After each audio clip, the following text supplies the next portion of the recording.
They called him a wannabe hero, a nobody construction worker playing Batman in a dirty alley.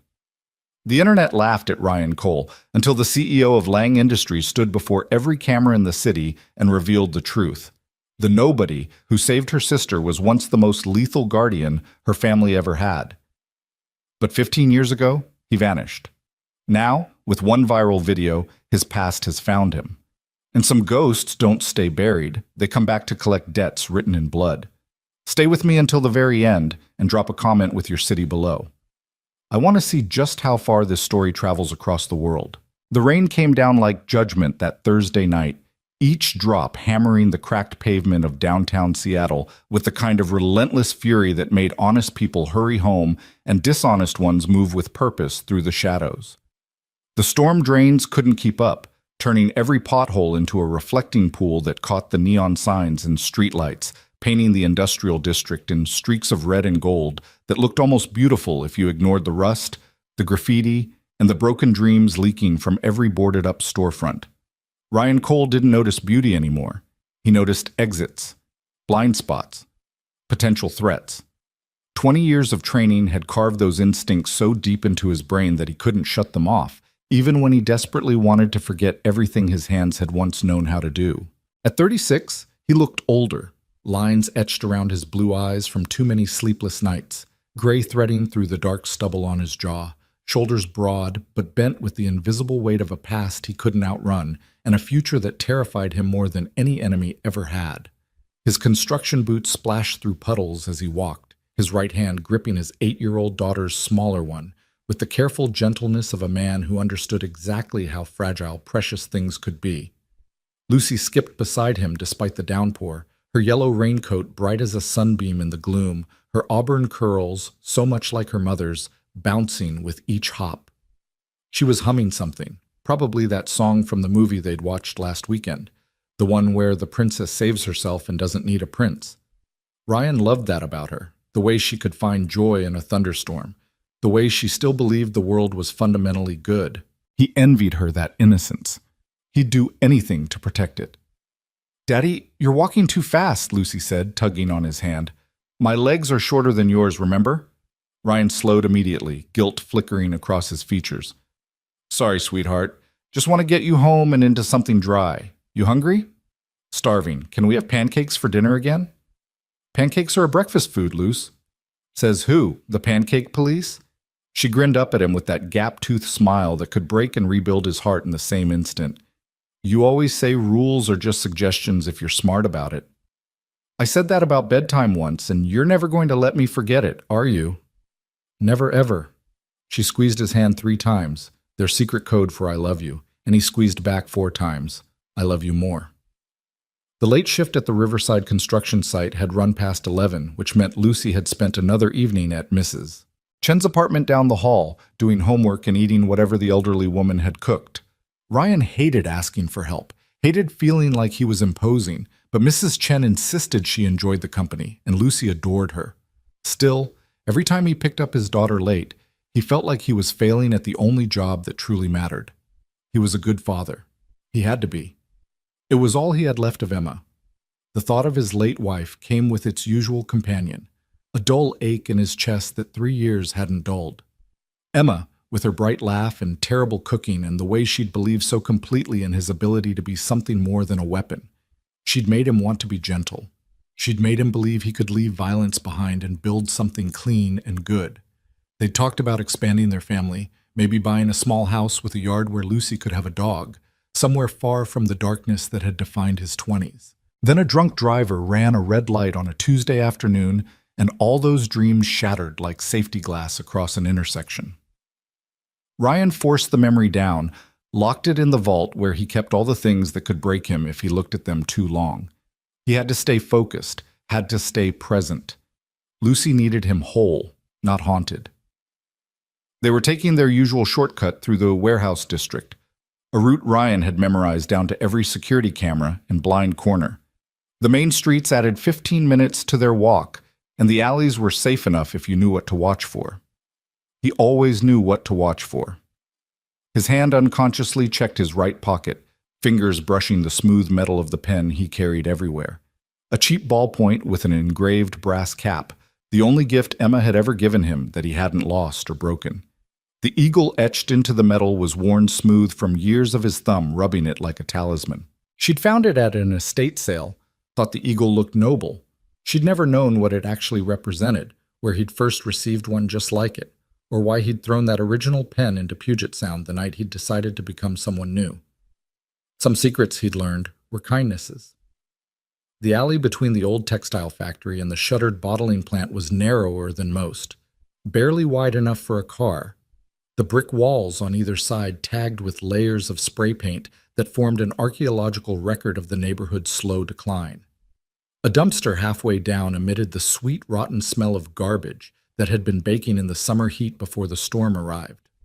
Water streamed from a broken gutter above, creating a curtain they'd have to walk through.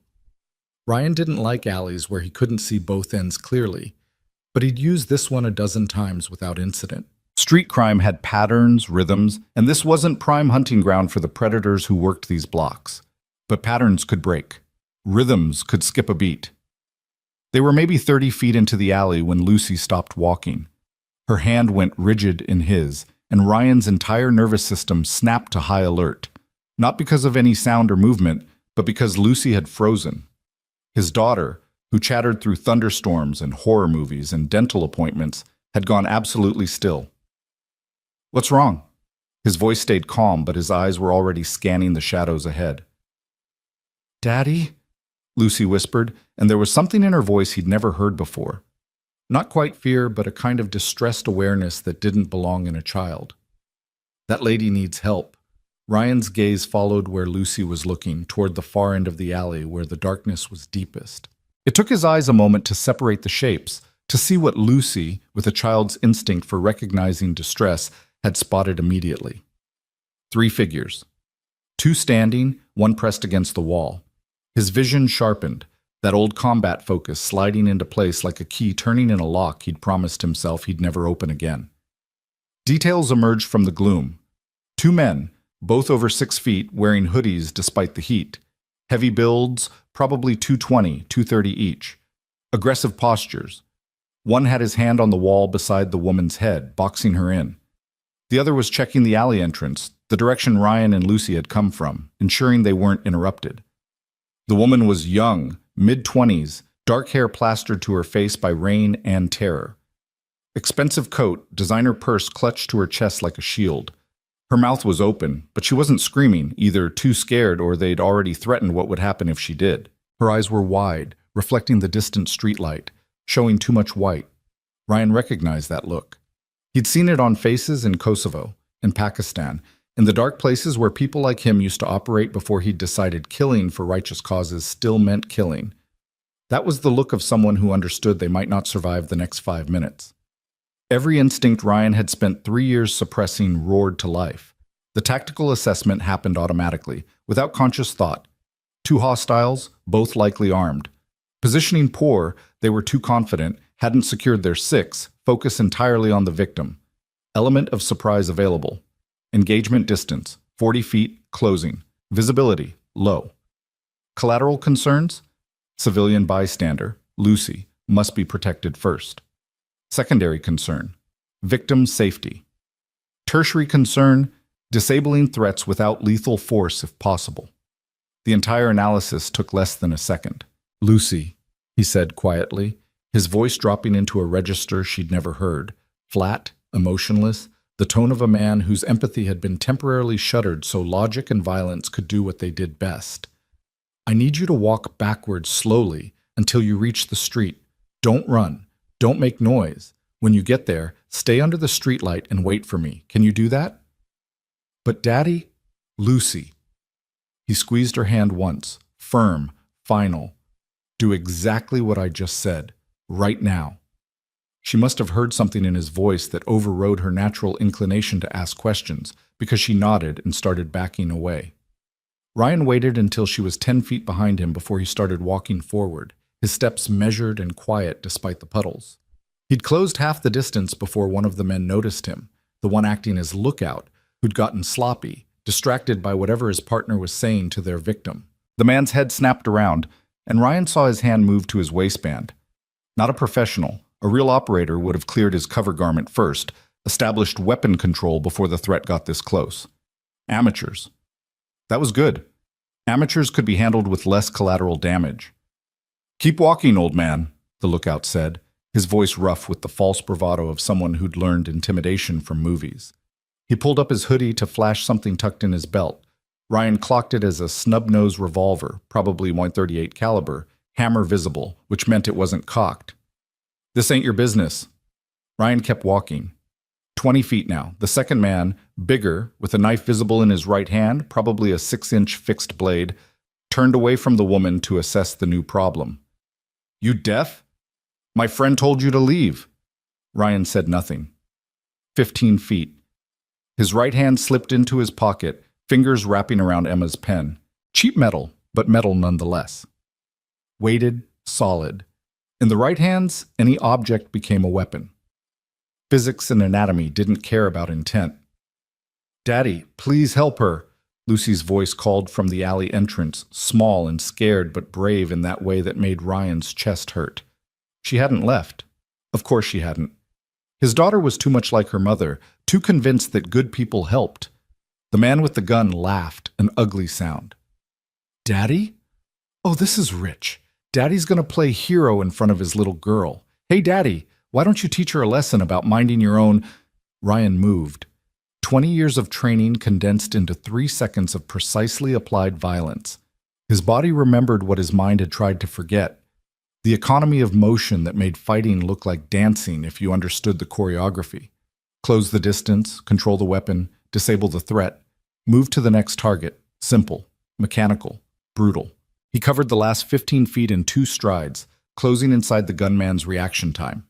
The revolver was still rising when Ryan's left hand snapped out and caught the man's wrist, thumb pressing into the nerve cluster on the inside of the forearm, fingers wrapping and twisting in a joint lock that forced the gun to point skyward.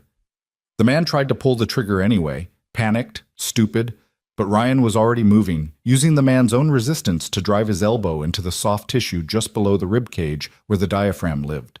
The air went out of the man in a whoosh, and Ryan felt the resistance in the wrist collapse as the body's attention shifted to the sudden inability to breathe. Ryan stripped the revolver with a simple twist and pull.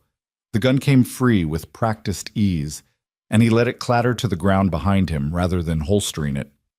Keeping weapons from criminals was good. Touching weapons created forensic evidence. He kicked the gun into the shadows and kept moving because standing still in a fight meant dying. The knife man was faster than his partner, already coming in with a downward slash aimed at Ryan's collarbone. Good targeting. That strike could hit the subclavian artery if it landed. Bad technique. The windup was too big, telegraphed the attack by half a second. Ryan stepped inside the arc of the slash, using his right forearm to block the descending wrist while his left hand shot up with Emma's pen gripped like an ice pick. He stopped 6 inches from the man's throat, the tip of the pen dimpling the skin just above the Adam's apple. The man froze, feeling the pressure, understanding instinctively how little force would be required to transform a writing instrument into something much darker. "Drop it," Ryan said quietly. The knife hit the pavement with a metallic clang. Ryan held the position for another 2 seconds, long enough to make sure the man understood how completely he'd been outmatched, how easily this could have gone differently. Then he swept the man's legs with a simple ankle-behind-ankle trip that sent him sprawling into a puddle. The first man, still gasping for air, tried to get up. Ryan's boot came down on his chest, not hard enough to break ribs, but with enough force to communicate that staying down was the better option. "Gentlemen," Ryan said, his voice still carrying that flat professional courtesy he used to use when interrogating detainees, "you have 2 choices. Choice 1, you leave right now and we all forget this happened. Choice 2, I call the police, they arrest you for assault and attempted robbery, and you spend the next 5 to 10 years learning what it feels like to be the ones backed into corners. I'm good with either choice, but you have 5 seconds to decide." The men scrambled to their feet and ran, their footsteps splashing away into the rain. Ryan let them go. He'd gotten photos of their faces with the tactical camera behind his eyes, the one that never stopped recording threats. But pursuing them meant leaving Lucy and the victim alone. Triage.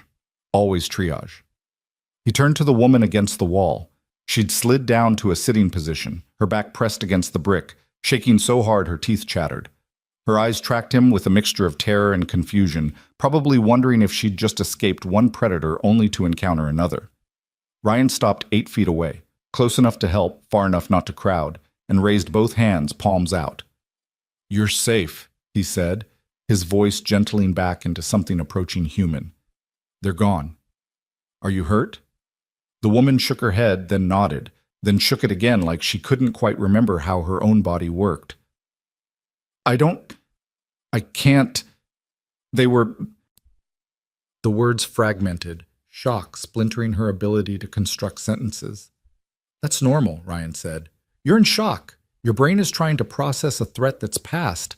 It's like a car alarm that keeps going off after the danger's gone. You're going to be okay." He'd given this speech before, in a dozen languages, to civilians caught in firefights they never saw coming. The words were rote, but he meant them. "Do you have someone you can call? Someone who can come get you?" The woman fumbled in her purse with shaking hands, pulled out a phone, stared at it like she couldn't remember how it worked. Ryan waited patiently, keeping his distance, his posture open and non-threatening. Behind him, he could hear Lucy's small footsteps approaching. "You saved her, Daddy!" Lucy's voice was full of awe and something else, a kind of fierce pride that made Ryan's stomach twist with guilt. She ran to him and wrapped her arms around his leg, squeezing tight. "You were so fast. Like in the movies, you didn't even get hurt." Ryan's hand came down to rest on his daughter's wet hair, and he felt a tremor in his own fingers that had nothing to do with the rain. That was adrenaline. That was 3 years of pretending he was someone else cracking down the middle. That was the recognition that he'd just shown his 8-year-old daughter exactly what kind of man her father used to be. "I'm okay, sweetheart," he said softly. "We're all okay." But that was a lie, and some part of him knew it. Nothing about this was okay.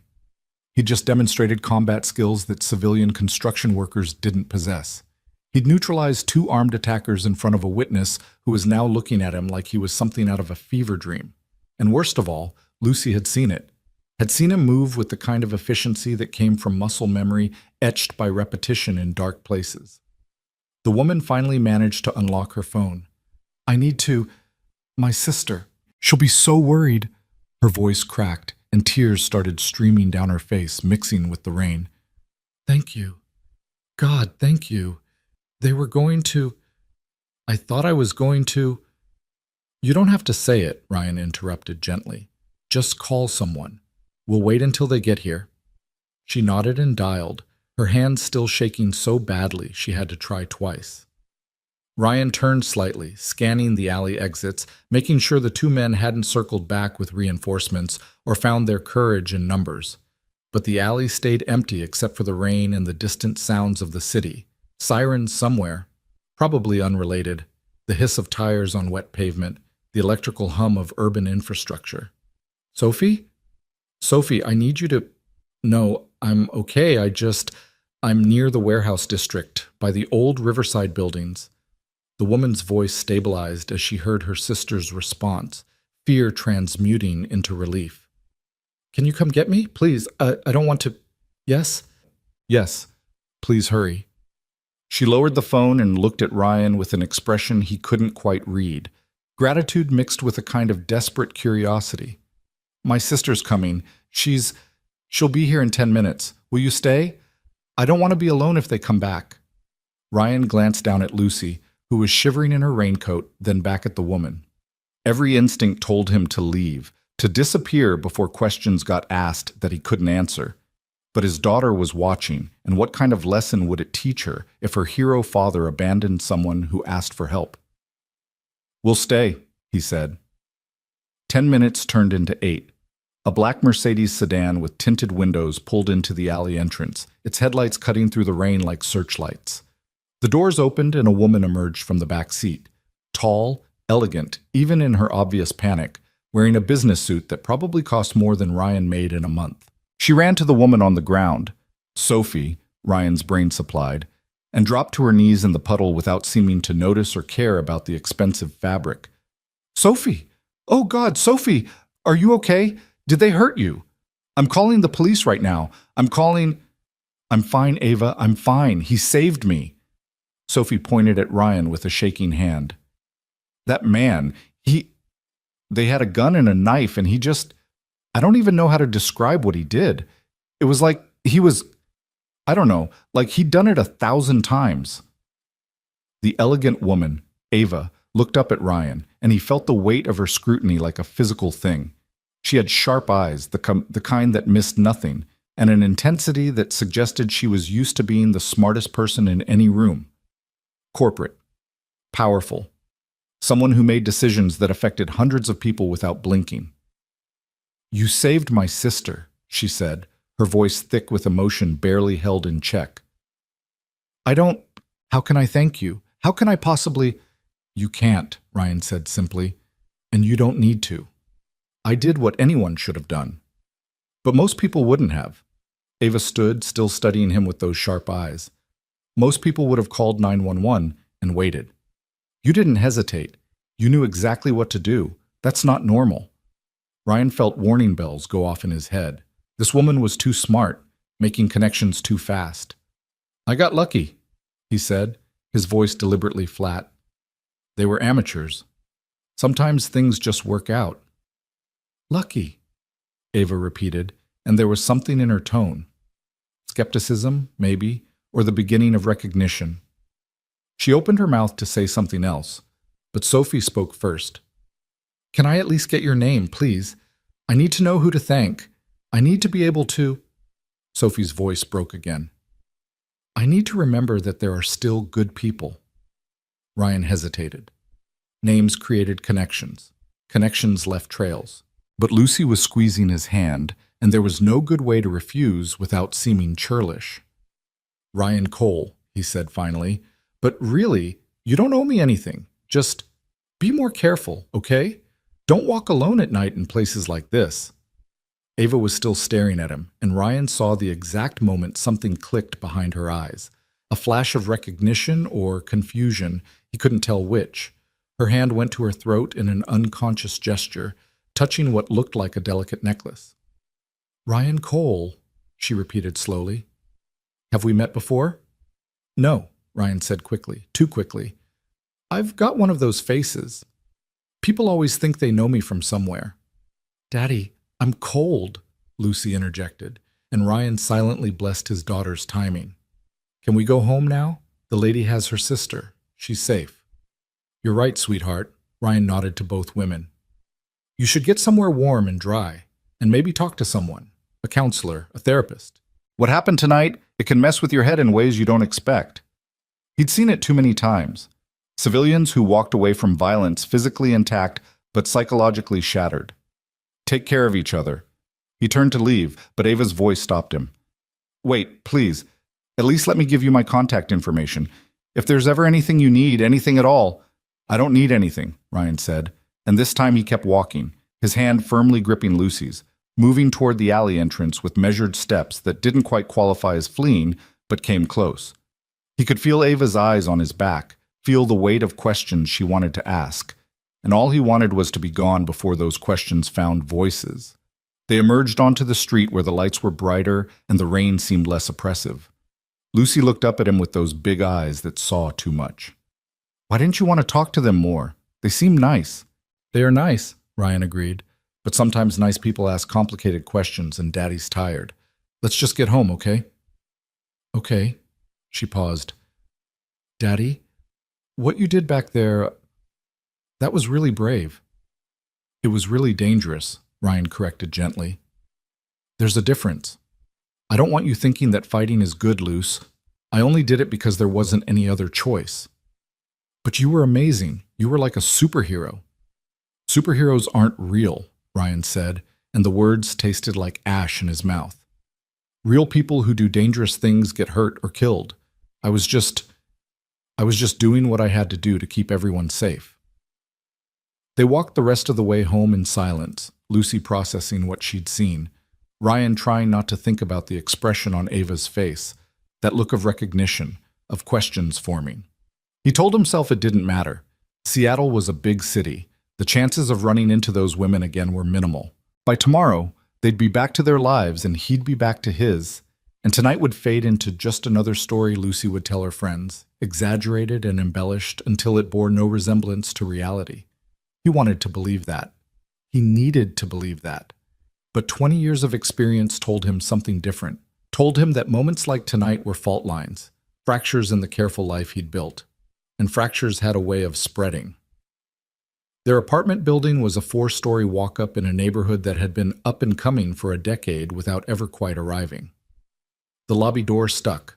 The elevator hadn't worked in a year, and the hallway on the 3rd floor always smelled like someone was cooking something that involved too much garlic and not enough ventilation. But the rent was manageable. Mrs. Chen was 2 doors down, and Lucy's school was a 10-minute walk. It was home. It was safe. Or it had been, until tonight made Ryan remember that safety was an illusion for people like him. He helped Lucy out of her raincoat and shoes, sent her to take a warm bath while he started water for hot chocolate. Their ritual after bad nights, though usually bad nights, meant nightmares about Emma, not watching her father dismantle 2 attackers in an alley. While the water heated, Ryan stood at the kitchen window, looking out at the rain-soaked city, and allowed himself 30 seconds to fall apart. His hands were shaking, not from fear, he'd processed that before the confrontation even started, but from the recognition of how easily he'd slipped back into old patterns. The muscle memory had been right there, waiting. 3 years of construction work, of deliberately choosing the ordinary, of trying to be someone who built things instead of breaking them, and all it had taken was one moment of crisis to reveal how thin that transformation really was. He was a killer pretending to be a carpenter, a weapon wrapped in civilian clothes, and now his daughter had seen the truth. The kettle whistled. Ryan made hot chocolate, the kind from the packet with tiny marshmallows that Lucy loved. He added extra marshmallows tonight. When she emerged from the bathroom in her pajamas, pink with unicorns, faded from too many washes, he was waiting on the couch with her mug and a blanket. She curled up next to him, small and warm and smelling like strawberry shampoo. They sat in silence for a while, sipping chocolate, listening to the rain drum against the window. Ryan waited. Lucy always had questions. She just needed time to figure out which ones to ask first. "Daddy," she said finally, her voice small, "were you scared?" "Yes," he said honestly. "I'm always scared when there's danger around you." "But you didn't look scared. You looked calm." Sometimes being scared is what makes you calm. When you're scared for the right reasons, scared that someone you love might get hurt, that fear makes you focused. It's like your brain knows it can't afford to panic because panicking might mean the people you love get hurt worse. Lucy processed this, her face scrunched up in that way she had when she was thinking hard. Is that what Mom would have wanted? For you to help people even if it's dangerous? The question hit Ryan in the chest like a hammer. Emma. God, Emma would have been so proud and so angry and so scared all at once. She'd loved his protective instincts, had joked that she felt like she had her own personal guardian angel, but she'd also hated what those instincts had cost him, the nightmares he pretended he didn't have, the way he sometimes flinched at loud noises or scanned rooms for exits he'd never need. Your mom, Ryan said slowly, choosing his words with care, believed that good people help when they can. But she also believed that the most important thing was keeping the people you love safe. If she were here, she'd probably yell at me for taking risks, and then hug me for doing the right thing. I think you did the right thing, Lucy said firmly. That lady was scared, and you made her safe. That's what good guys do. Yeah, sweetheart, that's what good guys do. But the words felt hollow even as he said them, because Ryan knew something Lucy didn't, that the world wasn't divided into good guys and bad guys. It was full of people who'd done terrible things for complicated reasons, and he'd been one of them.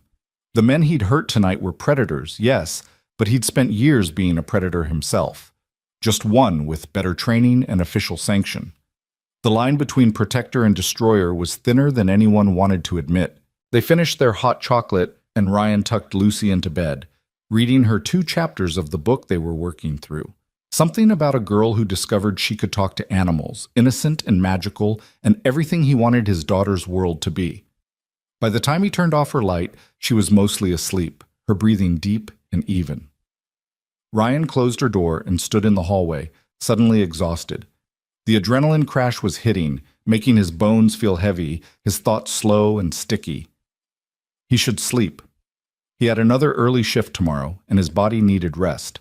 Instead, he went to the shoebox he kept in his closet. It was battered cardboard, originally from a pair of work boots, now held together with packing tape that had yellowed with age. Inside were the fragments of his old life, the pieces he couldn't bring himself to destroy, but couldn't afford to display. A photograph of him and Emma on their wedding day, both of them grinning like idiots, so young and convinced they had time. Lucy's hospital bracelet from when she was born, tiny and pink. A folded flag from Emma's funeral that he'd never quite figured out how to honor properly. And beneath those, wrapped in a soft cloth, something else. Ryan's fingers found it automatically, pulling out the object with the reverence usually reserved for religious artifacts. It was a pen, twin to the one in his pocket, but older, more worn. The brass cap was engraved with a small eagle, its wings spread, its talons gripping a shield. Below the eagle, in letters almost too small to read, were two words: Semper Vigilo, always vigilant. He hadn't looked at this pen in 3 years, hadn't wanted to remember what it represented, the world it came from. But tonight it felt necessary, like touching a talisman to confirm it was still real, that he hadn't imagined the person he used to be. The Lang family had given these pens to every member of their private security detail, a gift from Thomas Lang himself, the patriarch who'd built an empire from timber and shipping and later diversified into everything from tech to real estate.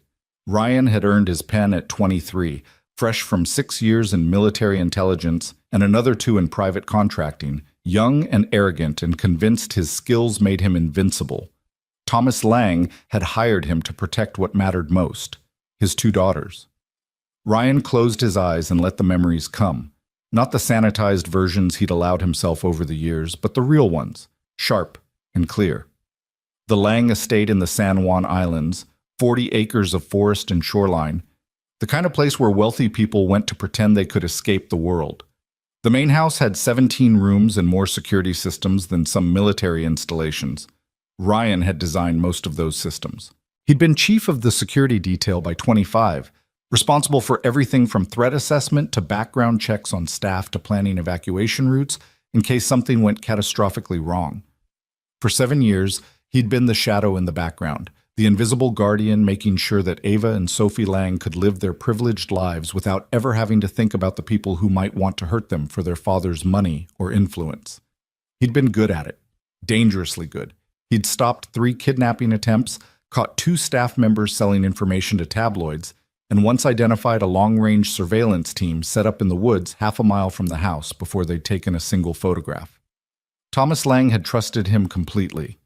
The girls had called him Cole, never Ryan, always his last name, maintaining that professional distance even though he'd spent more waking hours with them than their own father had. Ava had been 15 when Ryan started, brilliant and intense even then, already showing the business acumen that would eventually make her a CEO by 30.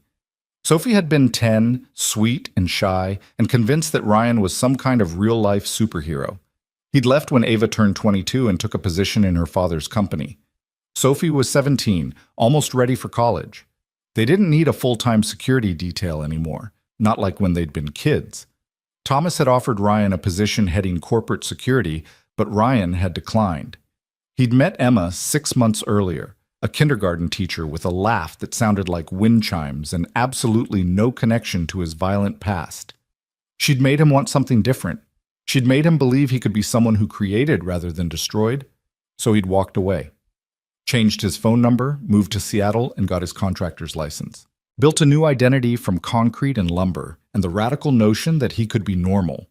He'd sent one letter to Thomas Lang, thanking him for the opportunity and asking, begging really, that the family not try to find him. It wasn't professional, but Thomas had understood.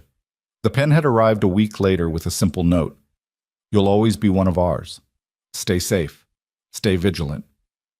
Ryan had thrown that original pen in the water, watching it sink as a symbolic severing of ties. He'd kept the note. Now, sitting in his closet with the pen Emma had unknowingly replaced, Ryan wondered if Thomas Lang was still alive. The man had been in his 60s when Ryan left, healthy but not immortal. Ava and Sophie would be in their 30s now. Ava had obviously done well. That car, that suit, the confidence with which she'd moved suggested someone who'd achieved the success she'd always been destined for. And Sophie, who'd been 17 and planning to study art history the last time Ryan had seen her, had almost been raped in an alley tonight. The guilt hit him like a freight train. He'd left. He'd chosen his own happiness over his duty, and tonight Sophie had paid for that choice. If he'd stayed, if he'd been there, she would never have been in danger. She would have had protection, deterrence, the kind of security that meant predators looked elsewhere for victims. But he'd left because he wanted to be with Emma, wanted to be Lucy's father, wanted to be human instead of a weapon. And he'd been happy. For 5 years before Emma died, he'd been genuinely, impossibly happy in a way he'd never imagined was available to people like him. Did that make him selfish? Did Sophie's terror tonight negate those 5 years of ordinary joy? Ryan didn't know. He just knew that sitting here spiraling wouldn't help anyone. He put the pen back in its cloth, buried it under the other mementos, and closed the shoebox. Tomorrow he'd go back to work, Lucy would go to school, and life would continue in its mundane rhythm. Tonight was an anomaly, a statistical blip. The chances of encountering Ava or Sophie again in a city of nearly 1 million people were essentially zero. He repeated that to himself as he finally went to bed, as he stared at the ceiling listening to the rain, as he eventually drifted into uneasy sleep. And he almost believed it, right up until his phone started ringing at 6 a.m., displaying a number he didn't recognize and a Seattle area code. Ryan answered out of habit, his voice rough with sleep. "Hello? Mr. Cole?" A woman's voice, professional and crisp. "This is Jennifer Park from Cairo 7 News. I'm calling regarding a video that's gone viral overnight showing you in an altercation in the warehouse district. We'd love to get your comment for a segment we're running this morning." Ryan hung up, stared at his phone, watched as 3 more calls came in simultaneously. Different area codes, different names lighting up his screen from caller ID. His email notification showed 43 new messages, mostly from addresses he didn't recognize, all with subject lines like interview request and your story and hero construction worker. Viral. Video. His face. His skills. His carefully constructed anonymity, destroyed in a single night.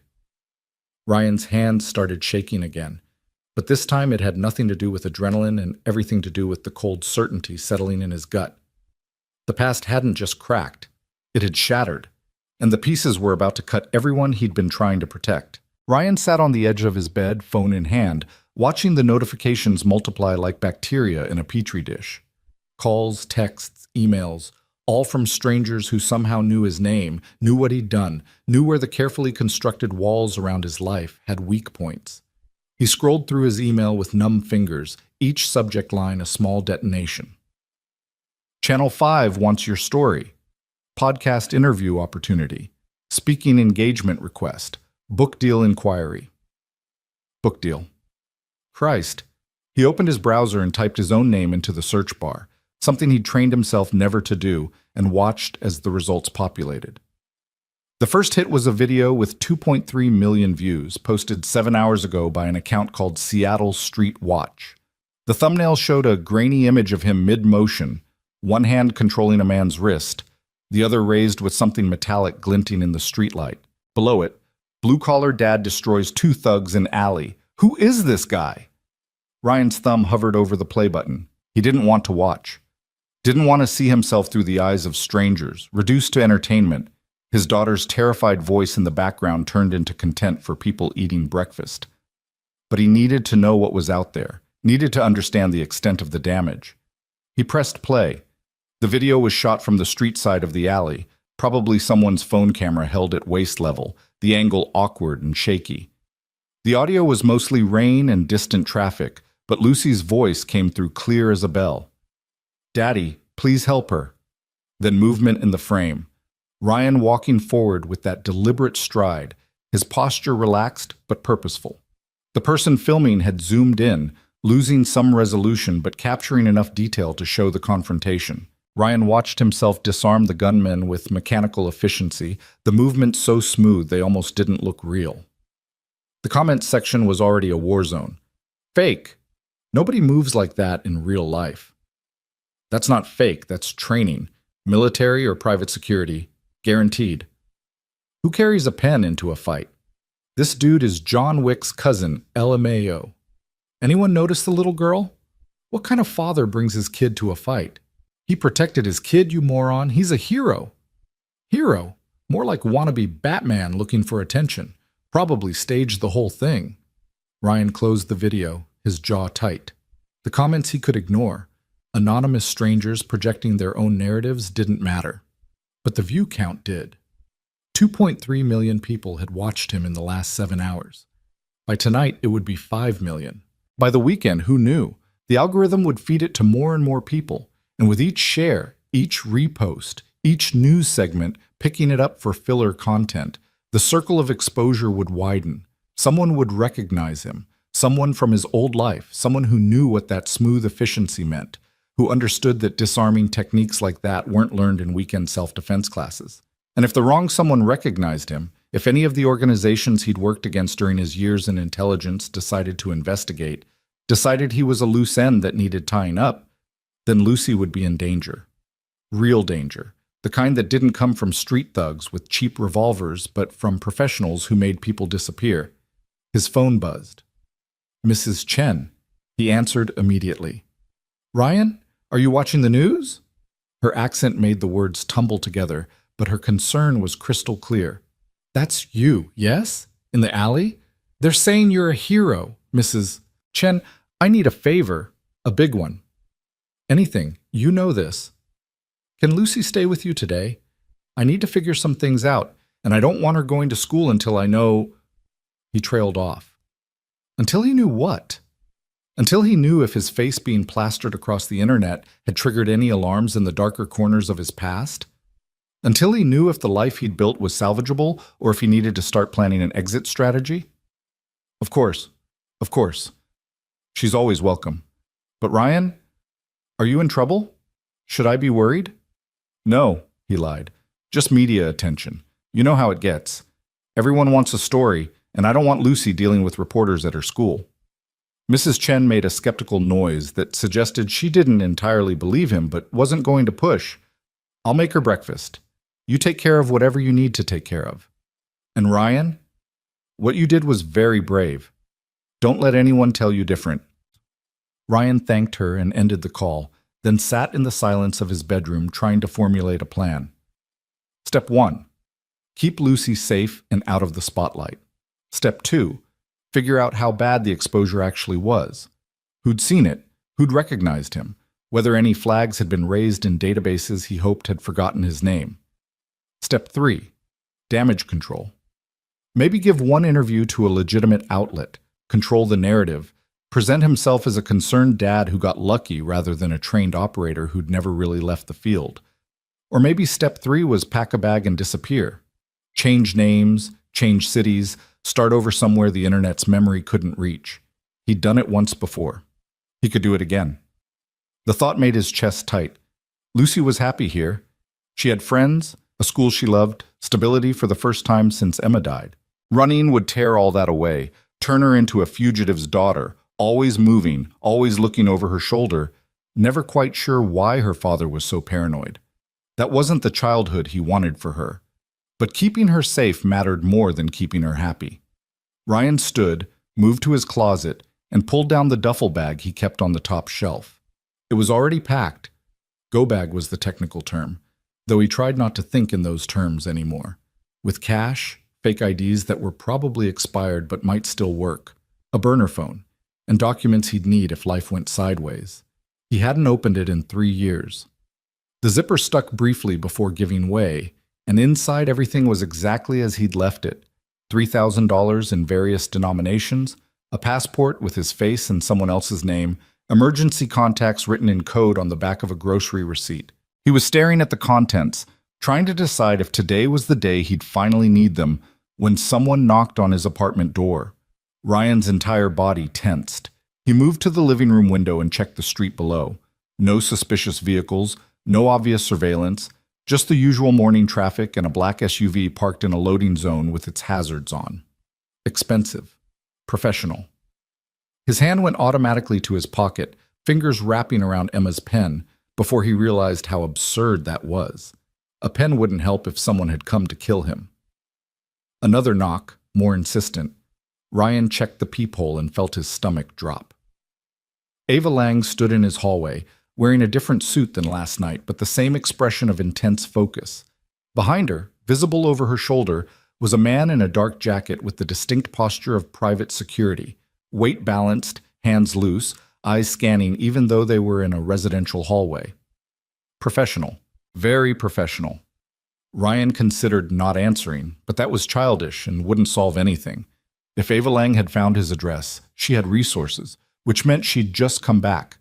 Better to deal with it now, control the conversation, figure out what she wanted. He opened the door 6 inches, keeping his body in the gap. Ms. Lang. Mr. Cole.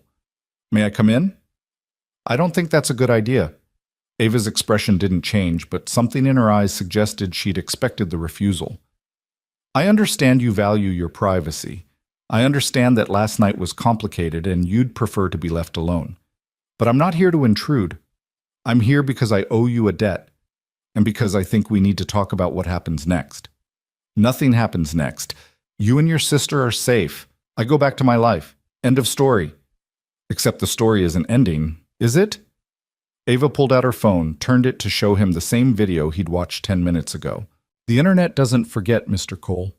By tomorrow, every news outlet in the city will be running segments on the mysterious construction worker with combat training.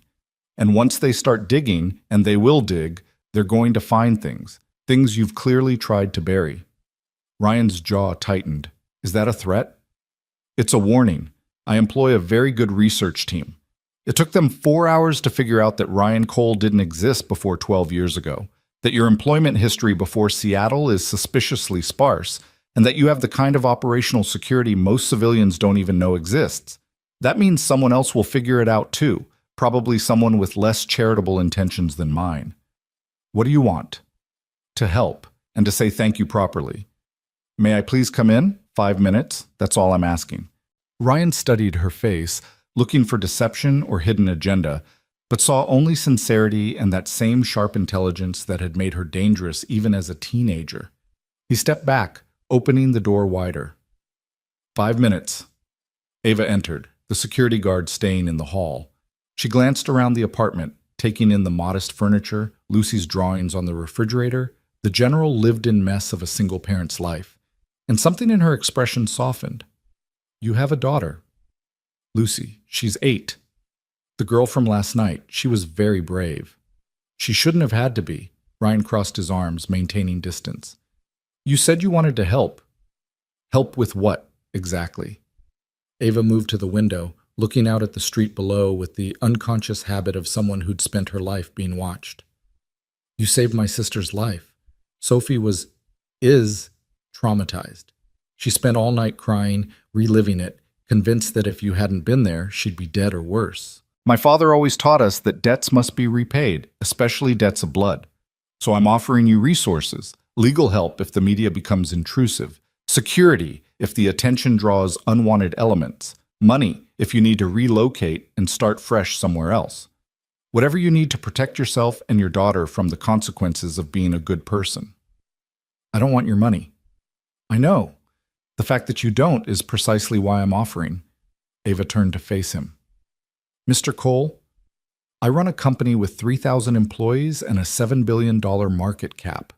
I solve problems for a living, and right now you have a problem, unwanted attention, that could unravel a life you've clearly worked hard to build. Let me solve it. Ryan was quiet for a moment, processing.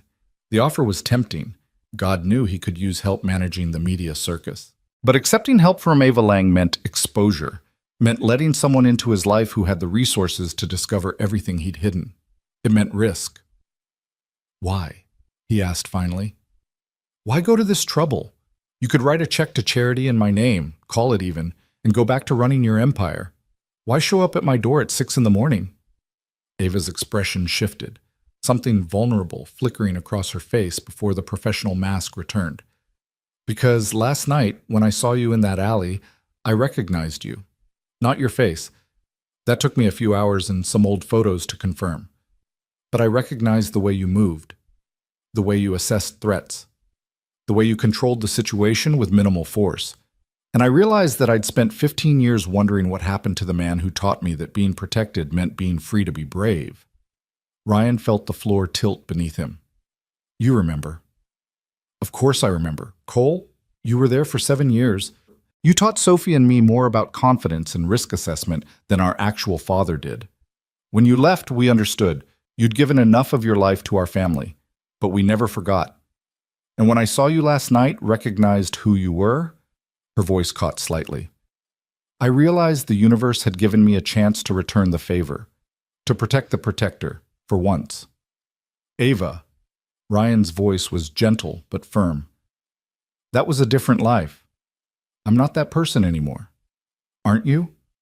Because what I saw last night looked an awful lot like the man who once disarmed an attacker who'd gotten into our estate by pretending to be a caterer.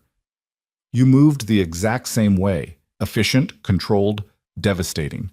You can pretend you've left it behind, but muscle memory doesn't lie, and neither does instinct. Ryan wanted to argue, but the words wouldn't come. She was right. Last night had proven that 3 years of deliberate domesticity hadn't erased what he was, only covered it with a thin veneer that crisis could strip away in seconds. You said your research team found gaps in my history, he said finally. What else did they find? Nothing I'm going to share without your permission. Everyone deserves their secrets, Mr. Cole. But others will look, and they won't be as respectful of privacy, especially if this video keeps spreading. Ava pulled a business card from her jacket, set it on the coffee table. I'm not asking you to work for me. I'm not asking you to be someone you've left behind. I'm just asking you to let me help protect the life you've built. That's all. Ryan stared at the card. Heavy stock, embossed lettering, Ava's direct number written in pen on the back. I need to think about it. That's fair, but think quickly. The news cycle moves fast, and once they start digging into your background, the window for controlling the narrative closes. Ava moved toward the door, then paused. For what it's worth, I think you built something good here. Your daughter clearly loves you. You have a life. I'd hate to see that destroyed because you were brave enough to help a stranger. After she left, Ryan stood in his living room holding the business card, his mind racing through scenarios and contingencies. The smart play was probably to take Ava's help, use her resources to bury the story, redirect attention, maybe give one carefully scripted interview that presented him as exactly what he appeared to be, a dad who got lucky. But working with Ava meant entanglement, meant people from his old life knowing where he was, what name he was using, who he loved.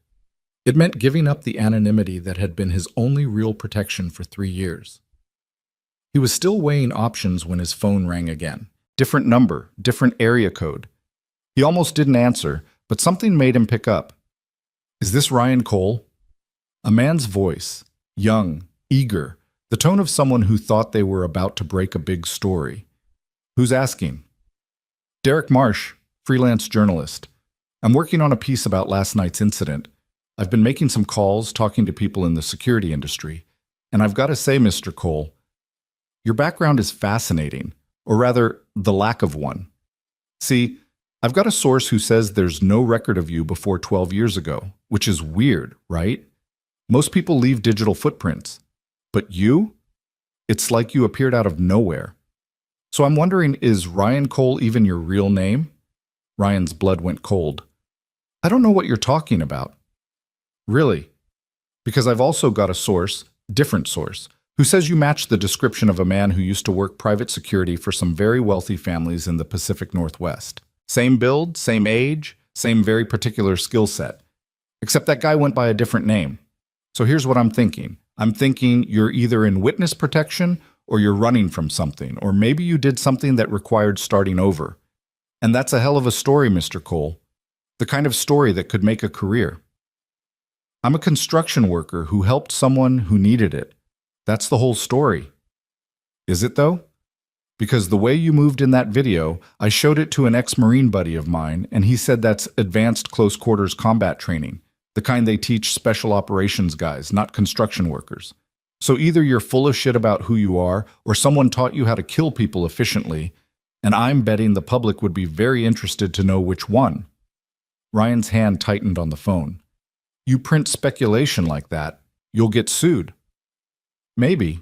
Or maybe I'll win a journalism award for exposing a story the mainstream media missed. Either way, it'll get attention. And attention is currency in this business.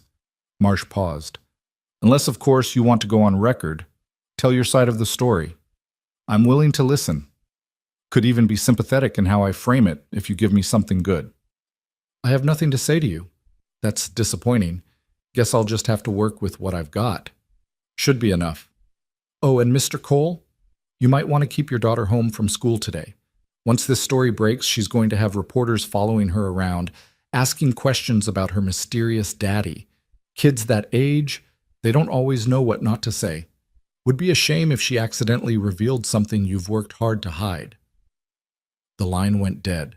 Ryan stood frozen, the implied threat hanging in the air like smoke. This journalist, this parasitic fucking vulture, had just threatened his daughter. Had just made Lucy a target in whatever story he was constructing, using her as leverage to force Ryan into cooperation. The rage that flooded through him was white-hot and familiar, the kind of anger that had once made him very good at hurting people who deserved it. His hand was shaking again, but this time with the effort of not throwing his phone through the wall. He wanted to find Derek Marsh and have a very direct conversation about what happened to people who threatened children. Wanted to make the man understand, in terms both physical and psychological, why using an 8-year-old girl as a pawn was the worst mistake of his parasitic little life. But that was the old Ryan, the one who solved problems with intimidation and violence, the one who knew how to make people disappear without leaving traces. That Ryan would get Lucy taken away by child services and land him in prison. He called Ava Lang. She answered on the first ring. That was faster than I expected. I need your help, now. There's a journalist digging into my background and he just threatened my daughter. Name. Derek Marsh, freelance. I don't have more than that. Give me 10 minutes. The line went dead. Ryan paced his apartment, adrenaline singing through his veins, every protective instinct screaming at him to grab Lucy and run. But running without a plan was panic, and panic got people killed. He forced himself to breathe, to think tactically. If Marsh had sources talking about his past, then other people were making connections too. The video had triggered something. Someone had recognized him, or recognized the skill level, and started asking questions, which meant the careful walls he'd built around his identity were already crumbling. His phone buzzed. Ava. He answered. Derek Marsh, 32, based in Portland, works primarily for alternative news websites and conspiracy blogs. Resume includes 3 defamation lawsuits, 2 of which he lost. Reputation in the industry as bottom feeder who sacrifices accuracy for clicks. Ava's voice was crisp, businesslike. I've had my legal team send him a cease and desist regarding your daughter. If he publishes anything that includes her name, photo, or school, we'll sue him into bankruptcy. The letter makes that very clear. That won't stop him from writing about me. No, but it protects Lucy, which is the priority.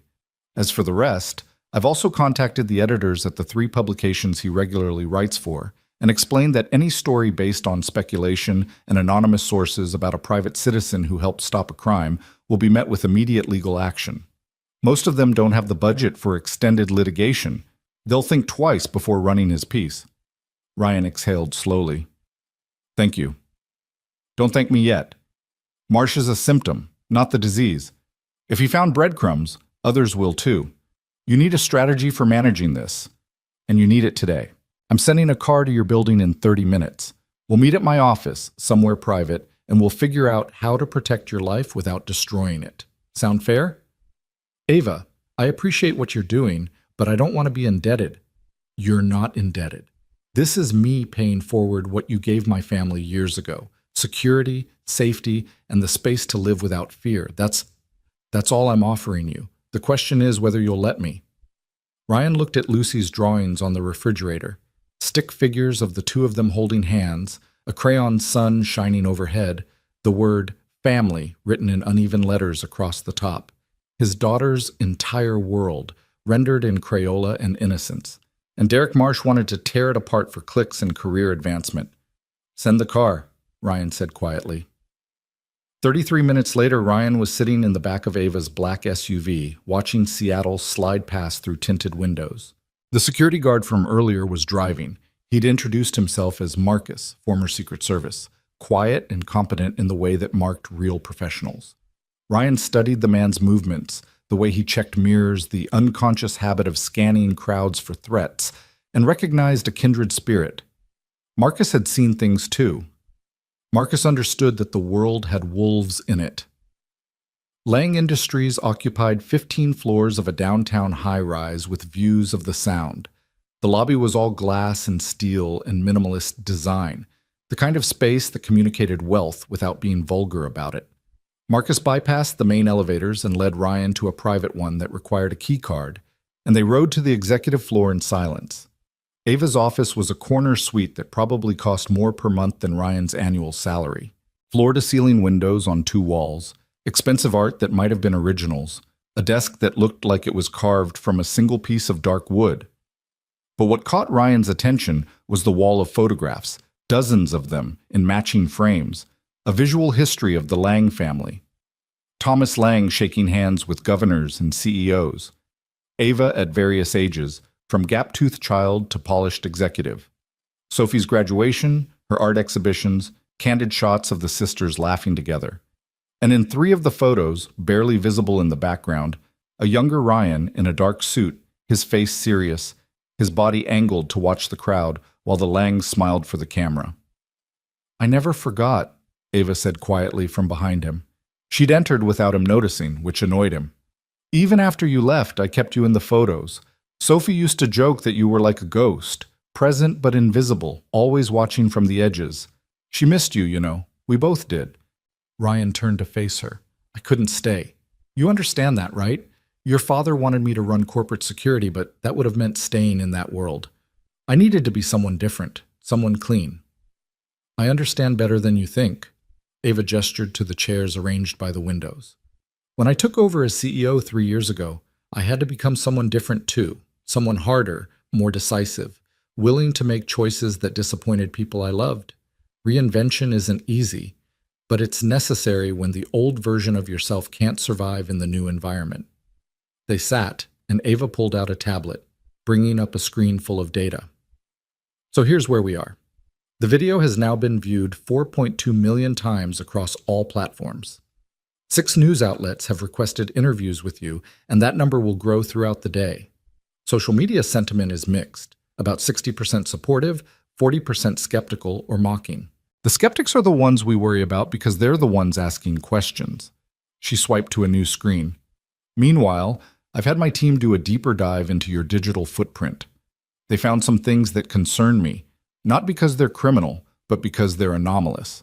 You have a credit history that starts 12 years ago, employment records that check out but feel curated, references that are real but superficial. Anyone with resources and motivation could start pulling those threads, and eventually they'd unravel something. Maybe not the whole truth, but enough to create problems. So what are you suggesting?" "We get ahead of it. We control the narrative before someone else writes it for you." Ava pulled up a document. Option 1. You give an exclusive interview to a reputable journalist. I'm thinking Sarah Chen at the Seattle Times. She's fair and thorough. Where you present yourself as a former security professional who left the industry to raise your daughter after your wife passed. You don't specify who you worked for or what exactly you did, just that you had training and instincts that kicked in when you saw someone in danger. It's honest enough to be believable and vague enough to not be verifiable. And when they ask why I left security work, you tell the truth, because being a father became more important than being a guardian for other people's families. It's sympathetic. It's human. It redirects the focus from your past to your present. Most importantly, it gives the media a story to run that isn't based on conspiracy theories and anonymous sources. Ryan considered this. It made sense tactically. Give them enough truth to satisfy curiosity, but frame it in a way that closed doors rather than opening them.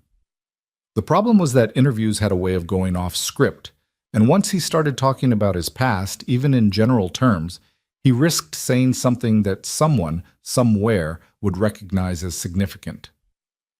What's option 2? Option 2 is we go the opposite direction.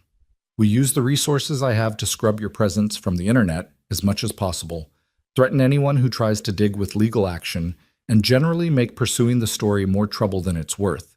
It's defensive rather than proactive, which means we're always reacting instead of controlling, but it keeps you out of the spotlight completely.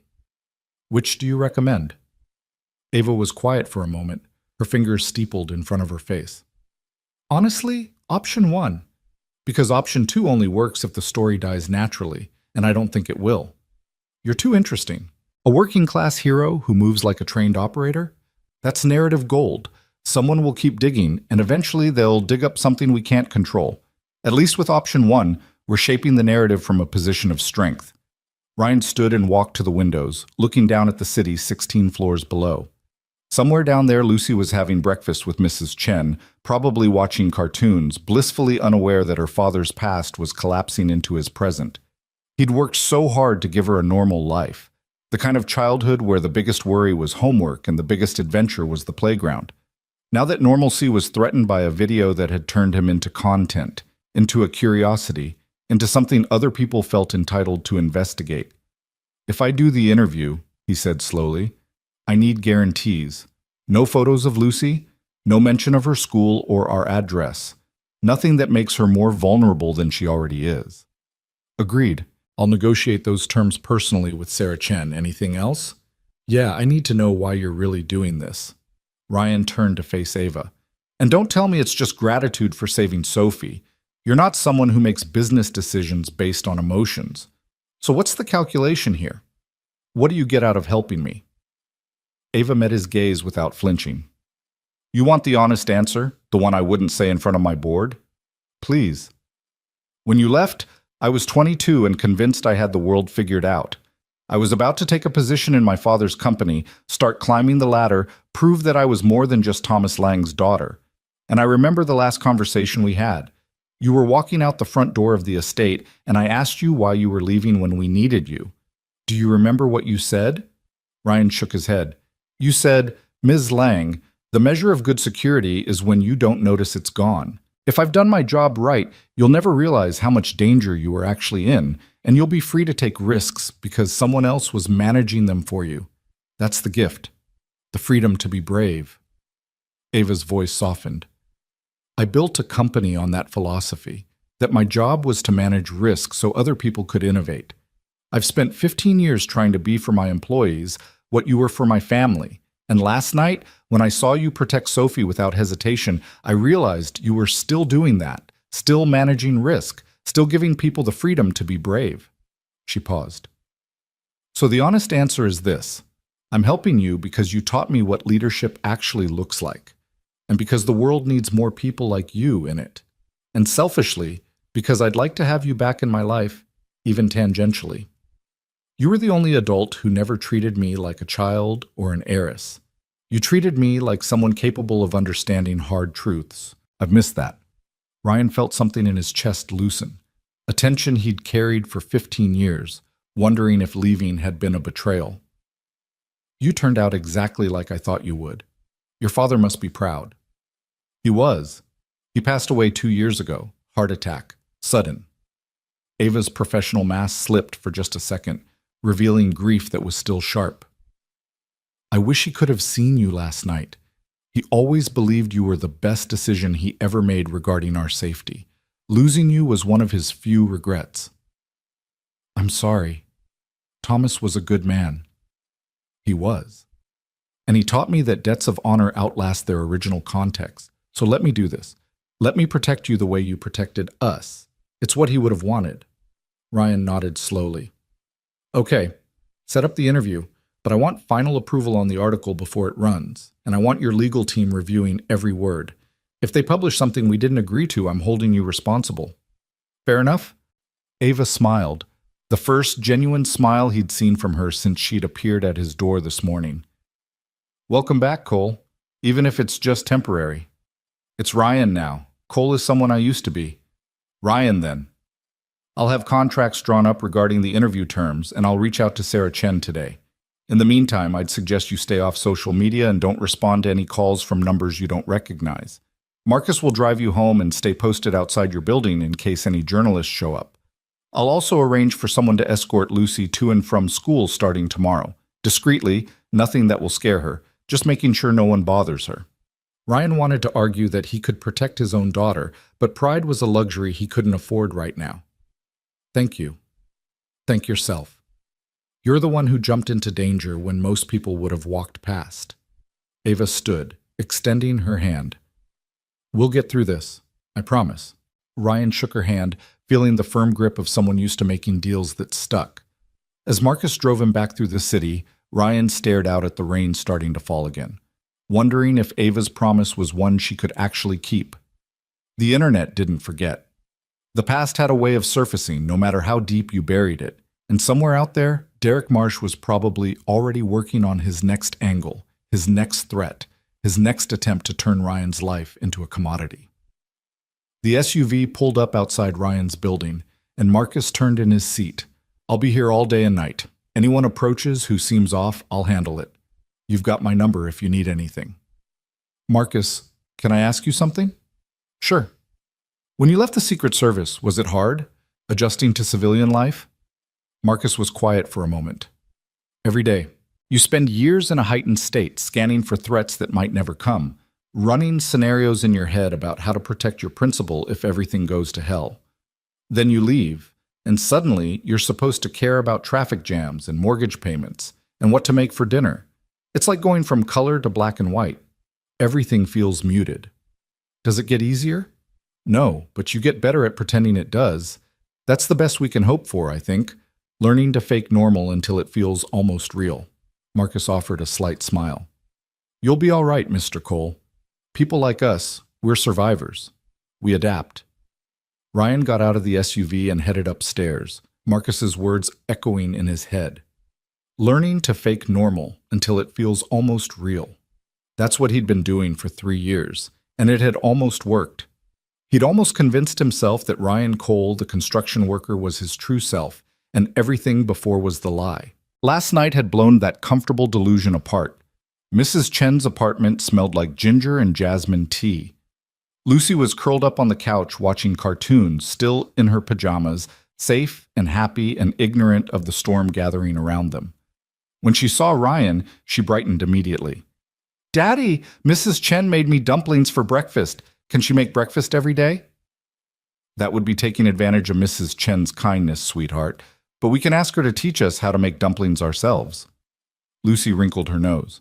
"Your dumplings are always lumpy." "Practice makes perfect." Mrs. Chen appeared from her kitchen, wiping her hands on a towel. "She was very good, no trouble at all. But Ryan, there were 3 reporters in front of building this morning. I told them I'd call police if they didn't leave. They left, but they'll be back." Ryan's jaw tightened. It was starting. "Thank you for handling that, and for taking care of Lucy. I owe you." "Oh, you owe me nothing, but maybe you tell me truth now, yes? About who you really are, because I watched that video and I think, that is not a man who builds houses. That is a man who breaks things for living." Ryan glanced at Lucy, who was absorbed in her cartoons. "Can we talk in the hall?" Outside Mrs. Chen's apartment, Ryan kept his voice low. "I used to work in security, personal protection for wealthy families. It was a long time ago, before Emma, before Lucy. I left because I wanted a different life. But what I learned, you don't really forget that kind of training. It just sits there waiting." Mrs. Chen studied his face with the shrewd eyes of someone who'd survived her own share of hardships. She'd emigrated from China 40 years ago, raised 3 kids alone after her husband died, understood that people had complicated histories. "This security work, it was legal?" "Yes." "And you are not wanted by police?" "No." "Then I don't care about your past." "I care that you are a good father, good neighbor, good man. The rest?" She made a dismissive gesture. "The rest is noise. But you protect Lucy, yes? Don't let this noise hurt her." "I won't, I promise." Mrs. Chen nodded, satisfied. "Good.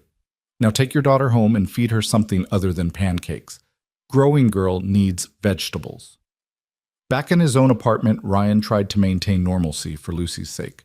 He made lunch, sandwiches, and carrot sticks because Mrs. Chen's judgment had stung a little, and they ate together while Lucy chattered about the cartoon she'd been watching.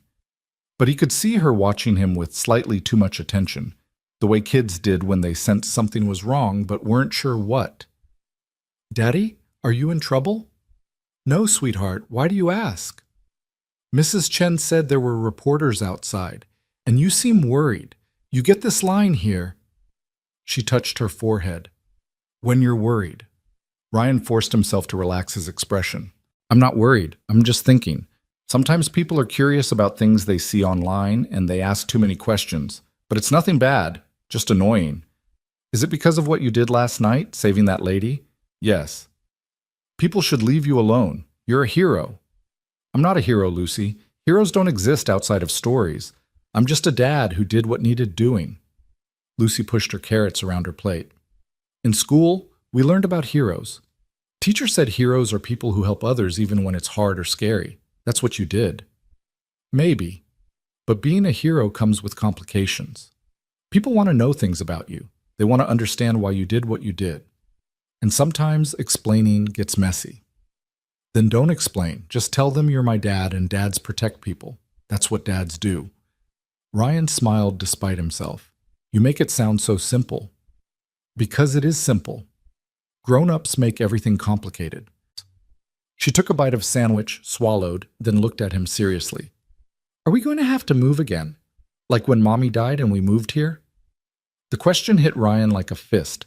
Lucy had been 5 when Emma died, and the move from their old apartment, the one they'd shared as a family, to this place had been traumatic. She'd lost her mother and her home in the span of weeks. The thought of putting her through that again made Ryan's chest hurt. "No, baby, we're not moving. This is our home. Nobody's making us leave." "Promise?" "I promise." It was a promise he hoped he could keep. The rest of the day passed in strange suspension, Ryan hovering near his phone, waiting for updates from Ava, while Lucy played with her toys and watched movies, blissfully unaware of the machinery working in the background to protect their life. Marcus texted twice to report that 2 more journalists had approached the building and been turned away. Ava called once to say she'd spoken with Sarah Chen, and the interview was scheduled for tomorrow morning at a neutral location. By evening, the view count on the video had reached 6 million. Ryan made the mistake of scrolling through comments again and immediately regretted it. The discourse had devolved into conspiracy theories, some people claiming he was ex-CIA, others insisting the whole thing was staged, a few threatening to find out where he lived, and get the real story. He blocked the app and put his phone face down on the counter. After Lucy went to bed, Ryan stood at his window looking out at the street. Marcus's SUV was still there, a dark shape under the streetlights, and Ryan felt a weird mix of gratitude and resentment. He'd spent years protecting other people. Now he needed protection himself, and it grated against every instinct he had. His phone buzzed. Unknown number. Against his better judgment, he answered. "Mr. Cole?" A woman's voice, older, warm. "My name is Margaret Torres. I'm a producer for Good Morning Pacific. I'd love to talk to you about appearing on our show to discuss what happened last night." "I'm not interested. I understand you've probably been inundated with requests, but I want you to know that we'd handle your story with respect. We're not interested in sensationalism. We just think the public deserves to hear from the man himself rather than relying on speculation. I've already committed to an interview, but thank you. May I ask who with?" "No." There was a pause, then a slight hardening in her tone. "Mr. Cole, I want to be direct with you. We're going to run a segment on this story tomorrow morning, regardless of whether you participate. We have footage, we have the viral video, and we have sources who claim to know things about your background. You can either be part of shaping that narrative, or you can let us do it without you. Your choice." "That sounds a lot like a threat, Ms. Torres." "It's a reality. This is news. Your news. And in our business, the story runs whether the subject cooperates or not. I'm giving you the opportunity to have your voice included." Ryan felt his temper rising. "Then include this. I'm a private citizen who helped someone in danger. That's the entire story. Everything else is speculation and invasion of privacy. If you run sources making claims about me without verification, I'll consider it defamation." "Noted, but public interest is a defense, Mr. Cole, and whether you like it or not, you're now a figure of public interest. Good evening." She hung up. Ryan stood in his kitchen, phone in hand, and felt the walls closing in. They were coming from every angle: journalists, producers, freelancers, all of them circling like sharks drawn to blood in the water. And no matter how much Ava tried to protect him, no matter how many cease and desist letters her lawyers sent, the fundamental problem remained. He was interesting. His story had gaps that people wanted to fill. And in a world where content was currency, his privacy was worthless compared to the value of a compelling narrative. He sent Ava a text, "Need to talk. Soon." Her response came 30 seconds later. "My office, 8 a.m. We'll handle this." Ryan wanted to believe her, but as he finally went to bed, listening to the rain start up again outside, he couldn't shake the feeling that he was standing at the edge of a cliff, and tomorrow, someone was going to push. The morning came too fast and brought with it a headache that pulsed behind Ryan's eyes like a second heartbeat. He'd managed maybe 3 hours of sleep, his mind churning through scenarios and contingencies until the alarm dragged him back to consciousness at 6. Lucy was still asleep, her small form buried under blankets decorated with stars and moons, one arm thrown over her stuffed bear. Ryan watched her for a moment from the doorway, committing the peaceful scene to memory like a photograph he might need later when things got worse, because things always got worse before they got better. That was the lesson 20 years had taught him. He showered quickly, dressed in the closest thing he had to business casual, dark jeans and a button-down shirt that Emma had bought him for a job interview years ago, and left a note for Lucy on the kitchen counter explaining that Mrs. Chen would take her to school and he'd pick her up this afternoon. The lie sat heavy in his stomach. He had no idea what today would bring, whether he'd be back by 3 or if his life would implode so spectacularly that picking up his daughter from school would become someone else's responsibility. Marcus was waiting outside in the SUV, looking alert despite the early hour. The drive downtown was quiet except for the morning news on the radio, and Ryan's stomach dropped when the anchor's voice turned cheerful and said, "Coming up after the break, we'll discuss the viral video that has Seattle talking. Who is the mysterious construction worker with military-grade combat skills, and why is he refusing to talk about his past?" Marcus reached over and turned off the radio without comment. Ava's office building looked different in the morning light, more intimidating somehow, all glass and steel reflecting the gray sky like a corporate fortress. They rode the private elevator again, and this time when the doors opened, Ava was waiting in the hallway. She looked like she hadn't slept much either, though her suit was immaculate and her expression was all business. "We have a problem," she said without preamble. "Good Morning Pacific ran their segment 20 minutes ago."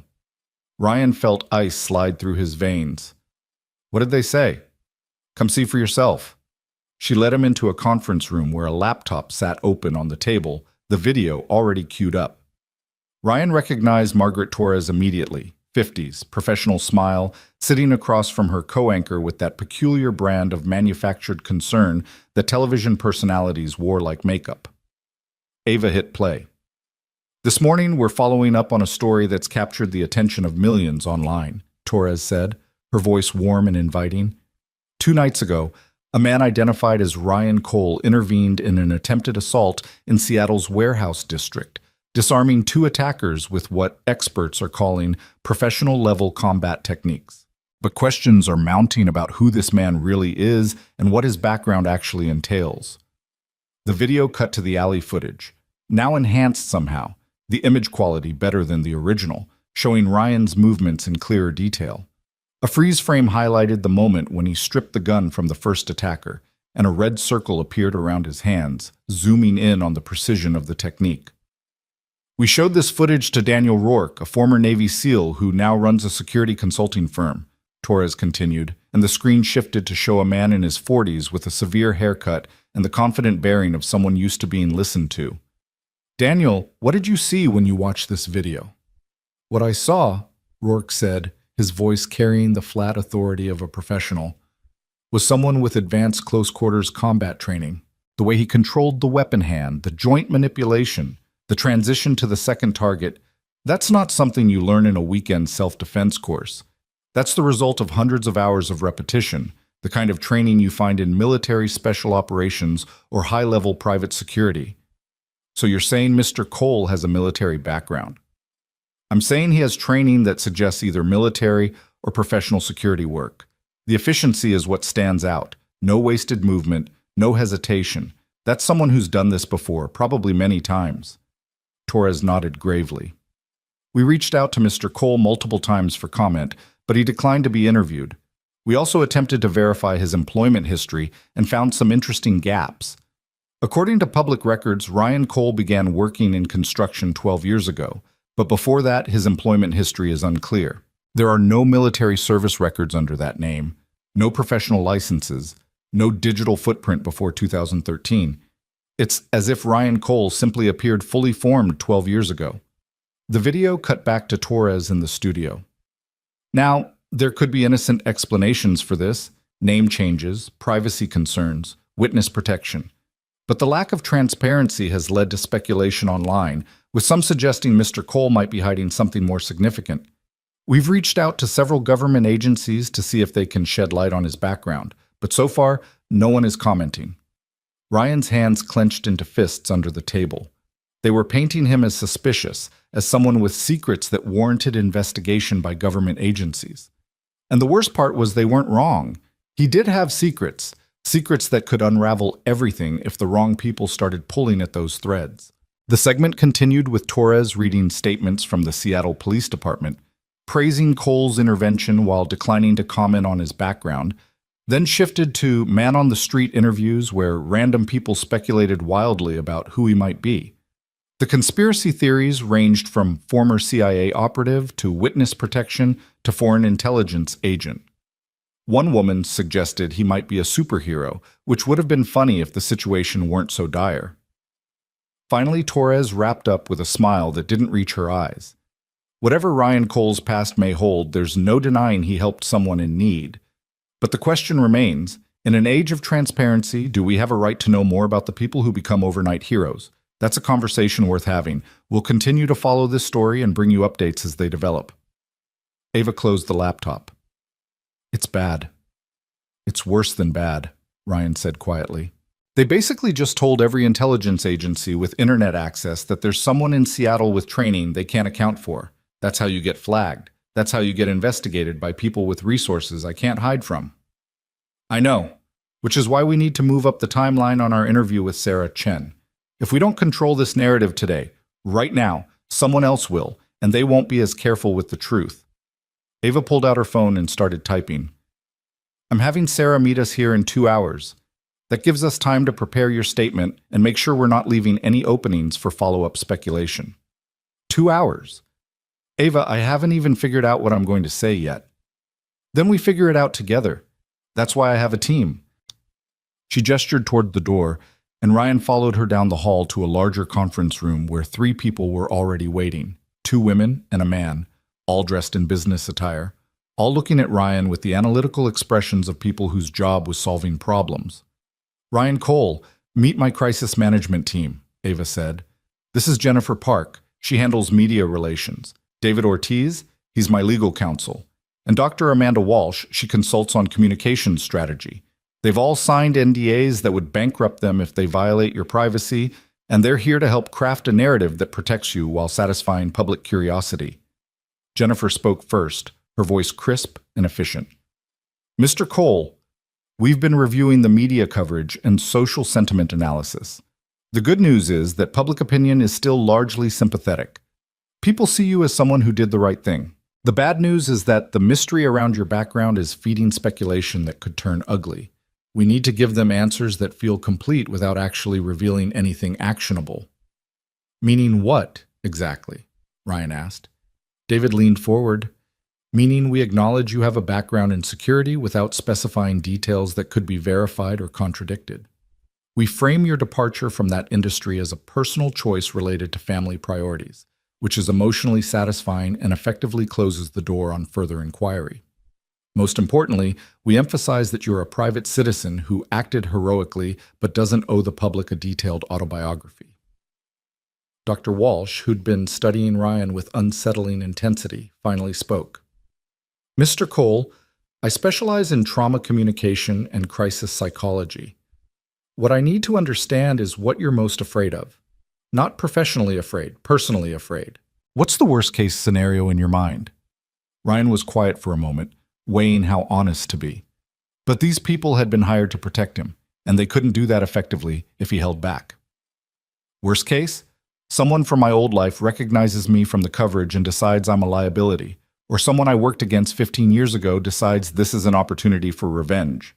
Or, and this is the one that keeps me up at night, someone uses my daughter to get to me.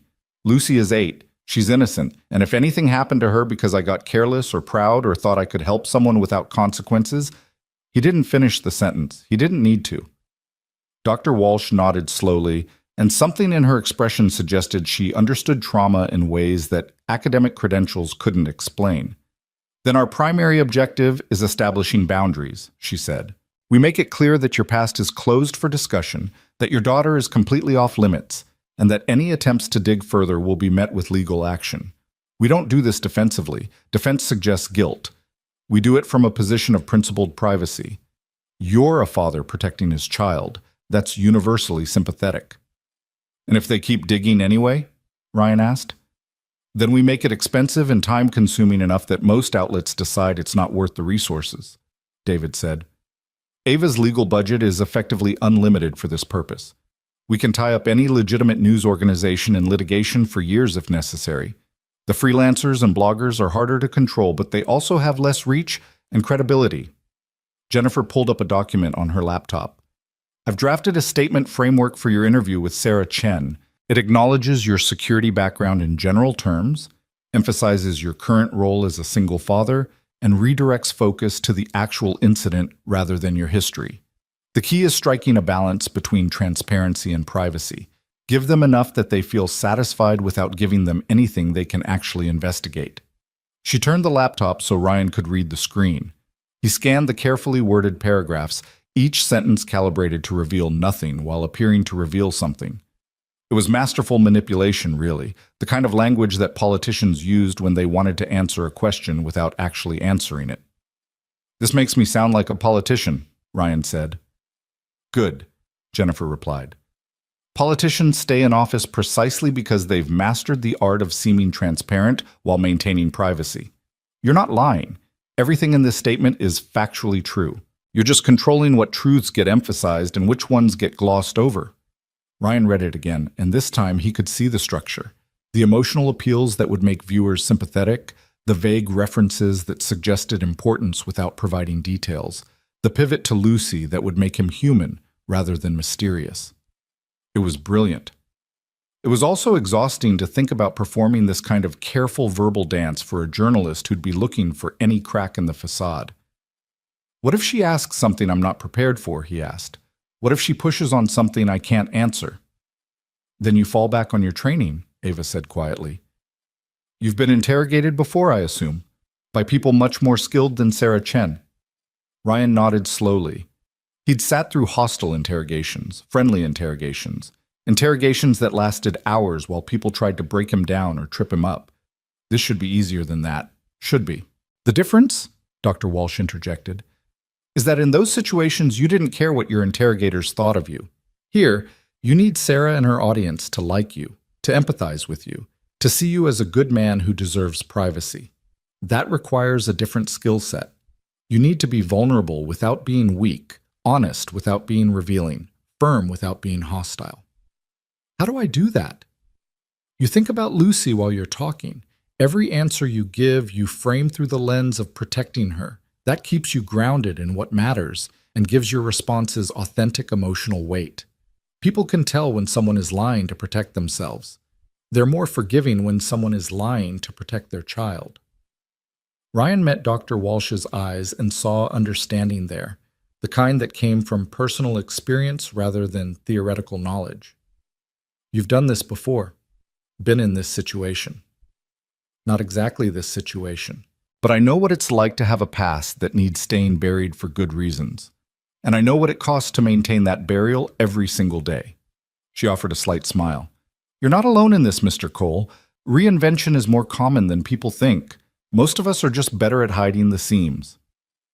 The next hour was spent rehearsing answers, anticipating questions, and refining the narrative until Ryan could recite it in his sleep. Jennifer played the role of Sarah Chen, throwing increasingly aggressive questions at him while David and Dr. Walsh critiqued his responses. He stumbled at first. his natural instinct toward silence and deflection working against the need to seem open and forthcoming. But gradually, he found the rhythm. Acknowledge, empathize, redirect. Give them emotion instead of facts. Make them care about his daughter more than they cared about his past. By the time Sarah Chen actually arrived, Ryan felt as prepared as he was going to be. She was younger than he expected, mid-30s, with sharp eyes and a no-nonsense demeanor that suggested she didn't suffer fools. Ava made the introductions, and they settled into a smaller conference room that had been set up to look less corporate and more intimate. Soft lighting, comfortable chairs, a small table with water glasses, everything designed to make the conversation feel casual rather than adversarial. Sarah set up a small recording device and pulled out a notebook, her movements efficient and practiced. "Mr. Cole, thank you for agreeing to talk with me. I understand you've been turning down interview requests." "I have," Ryan said, keeping his voice calm and measured. "Not because I have anything to hide, but because I'm a private person with a daughter to protect. The attention has been overwhelming." "I can imagine. The video has been viewed over 8 million times now. How does that feel, knowing millions of people have watched you in what must have been a terrifying moment?" "Honestly, it feels invasive. I didn't intervene in that situation for recognition or attention. I did it because someone needed help and I was there. The fact that someone filmed it and it went viral, that's been the hardest part. I'm just trying to be a good father and a good person. Suddenly being scrutinized by strangers makes both of those things harder." Sarah nodded, making notes. "Let's talk about what happened that night. Walk me through your decision-making process. What were you thinking when you saw those two men?" Ryan took a breath, centering himself the way Dr. Walsh had coached. "I was thinking about my daughter. She was with me, and I needed to make sure she was safe first. But I also saw a woman who was clearly in danger, and I couldn't just walk past that. My late wife always believed in helping people when you can. It's a value I'm trying to pass on to Lucy." "Your wife passed away 3 years ago, is that correct?" "Yes. Car accident. Lucy was 5. Ryan let his voice roughen slightly. Not hard to do when talking about Emma, the grief still close enough to touch. "Raising her alone has been the hardest thing I've ever done. Every decision I make is filtered through the question of what's best for her, what keeps her safe, what teaches her to be a good person." "And you felt that intervening in that situation, even with your daughter present, was the right decision?" "I felt it was the necessary decision. Was it ideal to have Lucy there? No, but sometimes life doesn't give you ideal circumstances. It gives you a choice between walking away and living with the regret, or stepping up and dealing with the consequences." "I chose to step up." Sarah studied him for a moment, and Ryan could see her recalibrating, moving away from the angle she'd planned and toward something more sympathetic. "The video shows you disarming those men with remarkable efficiency. You clearly have training. Can you talk about your background?" Here was the pivot point. Ryan met her eyes steadily. "I worked in private security for a number of years, protecting people and property for clients who needed that level of service. It required training in risk assessment, defensive tactics, and emergency response. When my wife got pregnant with Lucy, I started questioning whether that was the life I wanted. And when Emma died and I became a single father, the answer became clear. I needed to be present for my daughter, not traveling for security assignments or working unpredictable hours. So I left that career and found work in construction. It's stable, local, and it lets me be home for Lucy every night." "But the training stayed with you." "Muscle memory doesn't forget. I've spent the last 3 years deliberately choosing ordinary, but when someone's in danger, that training kicks in automatically. I'm not proud of having to use it. I'm just grateful it was available when someone needed it." Sarah made more notes, and Ryan could see the narrative forming in her mind. Reformed security professional, devoted single father, reluctant hero. It was exactly what they'd crafted, and she was buying it because it made narrative sense. People wanted stories with clear arcs, troubled past, redemption through family, heroic action proving the change was genuine. He was giving her that story gift-wrapped. "There's been speculation online about your background," Sarah said carefully. "Some people have pointed out that public records on you are sparse before about 12 years ago. How do you respond to suggestions that you might be hiding something more significant?" Ryan allowed himself a slight smile, the kind that suggested he found the conspiracy theories more amusing than threatening. People love a mystery, and the internet amplifies speculation into certainty. The truth is much more boring than the theories. I value my privacy, I've always valued it, and I was careful about my digital footprint long before social media made everyone's life public. As for my employment history, security work often requires discretion. Clients don't want their protection details documented publicly because that information can be used against them. So yes, my history is private, but that's by design, not because I'm some kind of spy or criminal. What about the suggestion that Ryan Cole might not be your original name? This was the dangerous question, the one that could crack everything open if he mishandled it. Ryan held Sarah's gaze and channeled every ounce of weary sincerity he could muster. Sarah, I'm going to be direct with you because I think you're asking from a place of journalistic integrity rather than sensationalism. My past is my past. I've done nothing illegal, nothing immoral, nothing that would be of legitimate public interest. I've simply chosen to live quietly and raise my daughter away from a career that required too much of me. If that privacy makes me suspicious to some people, I can live with that. What I can't live with is my daughter being hounded by strangers trying to turn my life into entertainment. So I'm asking you, as a journalist and as a human being, to respect that boundary. Sarah was quiet for a long moment, her pen still on the paper. Finally, she said, "Fair enough. Let's talk about what happened after you intervened. You stayed with the victim until help arrived?" The rest of the interview passed more smoothly, with Ryan describing Sophie's condition, his conversation with Ava, his concern for both women's safety. He painted himself as someone who'd been in the right place at the right time, nothing more. When Sarah finally turned off her recorder, she looked at him with something approaching respect. "That was good," she said. "Very good, actually. You're either telling the truth or you're the best liar I've ever interviewed." "I'm telling you everything I can," Ryan said, which was itself a carefully calibrated truth. Sarah packed up her equipment. "The piece will run in tomorrow's paper. You'll have a chance to review the quotes I'm using before we go to print. Ava has the contact information for my editor." She paused at the door. "For what it's worth, Mr. Cole, I think you did the right thing, both in that alley and in protecting your privacy. Not everything needs to be public consumption." After she left, Ryan sagged in his chair, the exhaustion of maintaining perfect control for an hour finally catching up with him. Ava appeared with a glass of water, which he accepted gratefully. "You did well," she said. "Better than well. You gave her a story she can write that will be sympathetic and satisfying without giving her anything she can actually verify. How long before someone tries, anyway?" "We're already working on that. David's team is preparing preemptive legal notices to the major media outlets explaining that any attempt to investigate your background beyond what you've voluntarily disclosed will be considered harassment and met with litigation.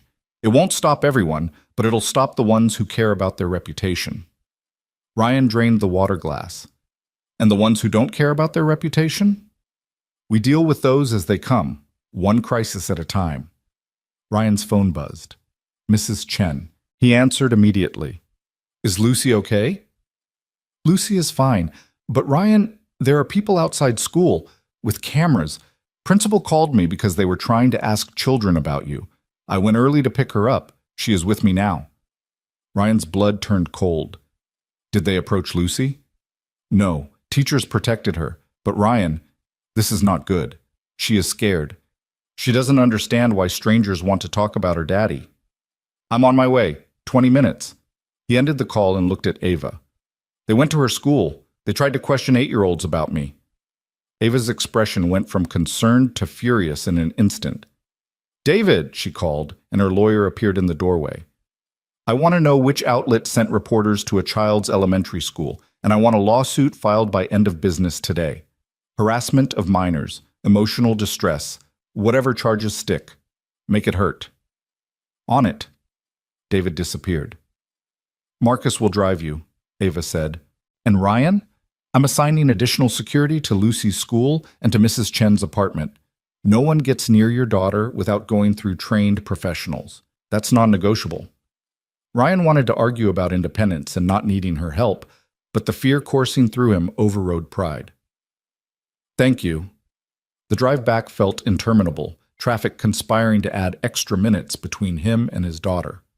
Marcus drove with professional efficiency, but even he couldn't make red lights turn green faster. Ryan's leg bounced with nervous energy, his mind running through scenarios. Lucy being approached by strangers, her face ending up on television, someone using her as leverage to get to him. Each possibility was worse than the last.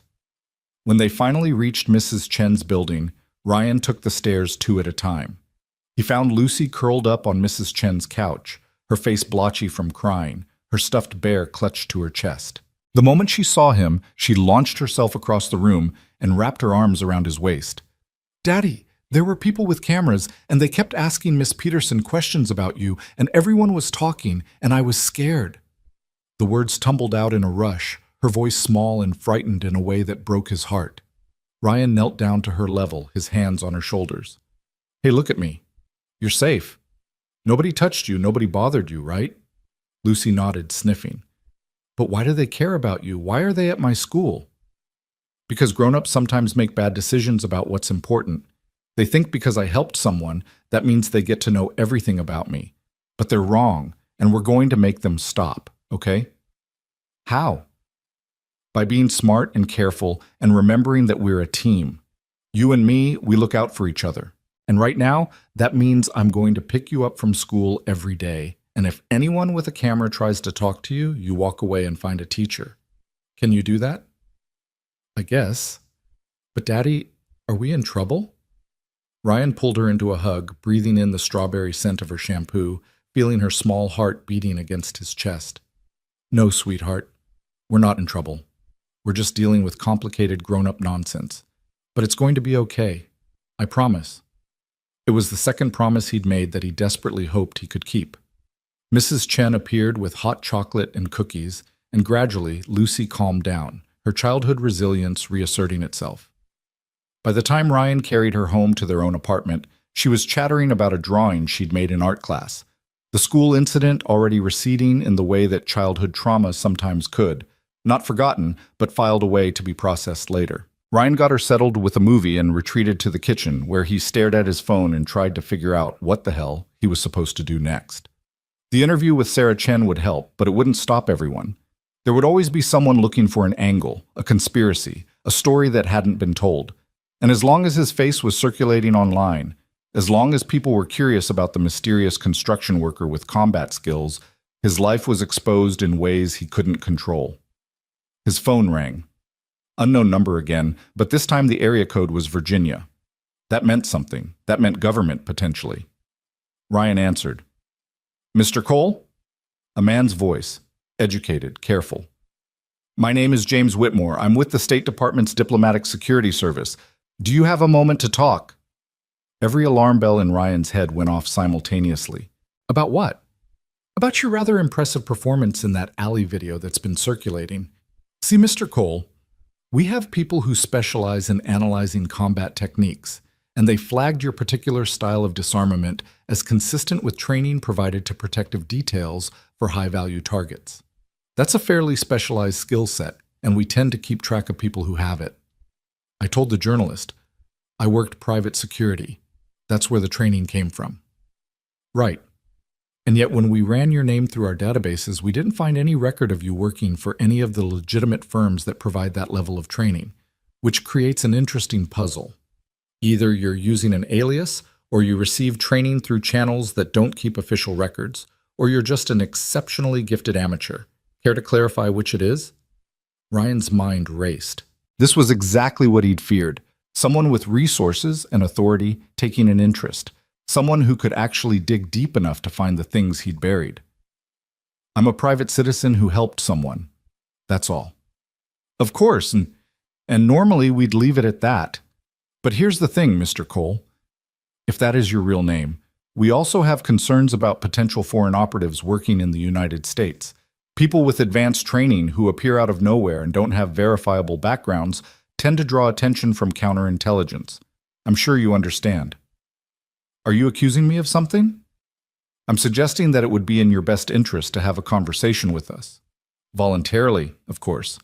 Just to clear up any misunderstandings and ensure we're all on the same page about who you are and what your intentions might be." "And if I declined this voluntary conversation?" There was a pause, and when Whitmore spoke again, his voice had lost its friendly veneer. Then we start asking more pointed questions through more official channels. Background checks become more thorough. Employment history gets scrutinized more carefully, and sometimes, when we dig deeply enough, we find things that create complications for the people we're investigating. I'd prefer to avoid that outcome. Wouldn't you? Ryan closed his eyes, feeling the trap closing around him. This was leverage, pure and simple. Cooperate, or we'll make your life hell until we find what we're looking for. And the worst part was that Whitmore wasn't bluffing. Government agencies had the resources to unravel identities, to track down the truth, to connect Ryan Cole to his previous life and everyone he'd worked with, including the Langs, including operations that were supposed to stay buried. What exactly do you want? Ryan asked quietly. Basin. Just a conversation? In person. Tomorrow, if possible. There's a coffee shop near Pike Place Market called The Cracked Pot. Meet me there at 10 a.m. We'll talk, you'll answer some questions, and hopefully we can all move forward with a clearer understanding. And if I bring a lawyer? That's your right, but it might suggest you have something more significant to hide than just privacy concerns. Your call, Mr. Cole. The line went dead. Ryan stood in his kitchen, phone in hand, and felt the last vestiges of his carefully constructed life crumbling like sand through his fingers. The government was involved now. The one entity he couldn't deflect with lawyers or threaten with lawsuits or distract with sympathetic interviews. They had the authority to dig into everything, and if they dug deep enough, they'd find connections that would endanger not just him, but everyone he'd ever protected. The Langs would be exposed. Operations that were classified would become vulnerable. People who depended on anonymity would suddenly be in databases that hostile foreign actors could potentially access. All because he'd helped someone in an alley. He called Ava. I need to meet. Now. We have a much bigger problem. An hour later, Ryan was back in Ava's office with her entire team assembled. He'd recounted the conversation with Whitmore word for word, and the reactions ranged from David's professional concern to Dr. Walsh's alarmed silence. Ava herself had gone very still, her face unreadable. They can't actually force you to meet with them without probable cause, David said carefully. But they can make life difficult if you refuse. Audits, investigations, background checks that take months and flag you in various systems. It's harassment dressed up as due diligence. So what do I do? Ryan asked. If I meet with them, I have to either lie or tell truths that compromise other people. If I don't meet with them, they'll dig until they find things that are worse than anything I'd tell them voluntarily. Ava finally spoke, her voice measured and calm despite the situation. You meet with them, but not alone, and not without leverage. What leverage? They're the government. And I'm a CEO with connections in Congress, the State Department, and various intelligence agencies through my father's old business relationships. The thing about government bureaucrats is that they respond to pressure from above. If someone senior to Whitmore makes it clear that pursuing you is politically inconvenient, he'll back off. You can do that? I can try. But Ryan, I need to know what they're likely to find if they dig. I need to understand what we're protecting and what the actual exposure risk is. You don't have to give me details, but I need to know the shape of the problem. Ryan was quiet for a long moment, weighing trust against necessity. Finally, he said, if they dig deep enough, they'll find that I worked for your family, that I was part of a protective detail that operated internationally and occasionally interfaced with U.S. intelligence when threats came from foreign actors. Some of what I did is probably still classified under national security protocols. Some of the people I worked with are probably still active in sensitive positions. If all of that gets dragged into the open because of a viral video, it creates complications for a lot of people who don't deserve them. Ava nodded slowly. Okay, that's actually manageable. You were a private contractor working with U.S. interests, not against them. That makes you a potential asset, not a threat. And the classification angle gives us leverage. They can't investigate too deeply without potentially exposing operations they want to keep quiet. How does that help me? Because I can make calls to people who understand the value of keeping certain things compartmentalized. I can frame your situation as a former contractor who's trying to live quietly, and pushing too hard on him risks exposing operations that are better left buried. Most intelligence agencies would rather let one guy maintain his privacy than crack open a can of worms that includes their own sensitive operations. David nodded. She's right. If we can get someone senior enough to see this as a potential exposure risk rather than an investigation opportunity, they'll tell Whitmore to back off. Government agencies are territorial. They protect their own secrets even if it means not pursuing someone else's. And if that doesn't work, Ryan asked, then you meet with Whitmore. You give him the bare minimum. Yes, you worked security. Yes, you had training. No, you can't discuss specifics due to NDAs and classification. No, you're not a foreign operative. Yes, you're just a dad trying to protect his daughter. You make yourself boring enough that pursuing you isn't worth the resources. Dr. Walsh, who'd been silent throughout the exchange, finally spoke. There's another consideration here. Your daughter. If government agencies start investigating you actively, that investigation will touch her life, school records, medical records, potentially even questioning her teachers or Mrs. Chen. You need to prepare her for that possibility without terrifying her. Ryan felt sick. She's 8 years old. How do I explain that the government might investigate us? You don't explain the government. You explain that sometimes grown-ups make mistakes and other grown-ups have to check to make sure everything's okay. You frame it as annoying but not dangerous. Kids are resilient if you give them a framework that makes sense. Ava stood, moving to her window with its view of the city stretching out below. Ryan, I'm going to make some calls tonight. People who knew my father, people who understand the world you came from. I can't guarantee it'll work, but I'm going to try to make this problem go away before tomorrow's meeting. In the meantime, you should go home, be with Lucy, and try to maintain normalcy for her sake. Whatever happens next, she needs to know her father is steady. Ryan stood as well, feeling the exhaustion in his bones. Why are you doing this, Ava? Really, this goes way beyond repaying a debt. She turned from the window, and in the fading afternoon light she looked younger, closer to the girl he'd protected all those years ago. Because when you worked for us, you made it possible for Sophie and me to live without fear. We could go to school, have friends, make mistakes, all because you were in the background managing threats we never saw. And when you left, I understood it was because you needed to live your own life, have your own family.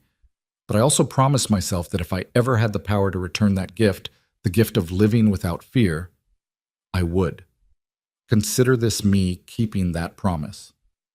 Ryan felt something in his chest loosen, a tension he'd been carrying since Emma died, and he'd realized he was truly alone in the world. Thank you. Don't thank me until this is over. Go home. Hug your daughter. I'll call you tonight after I've made my appeals. The drive back to his apartment felt surreal, the city lights bleeding together as Marcus navigated evening traffic. Ryan's mind kept circling back to Lucy. What this situation was doing to her, how much exposure she could take before it damaged something fundamental in her sense of security. He'd spent 3 years trying to give her stability, and in one night, all of that had been undermined by a viral video and the good intentions that led him to help a stranger. Would he do it differently if he could go back? Let those men hurt Sophie Lang rather than risk exposing his daughter to this chaos? The thought made him nauseous. No, he couldn't have walked away. That wasn't who he was, and it wasn't who he wanted Lucy to become. But the cost of being good sometimes felt impossibly high.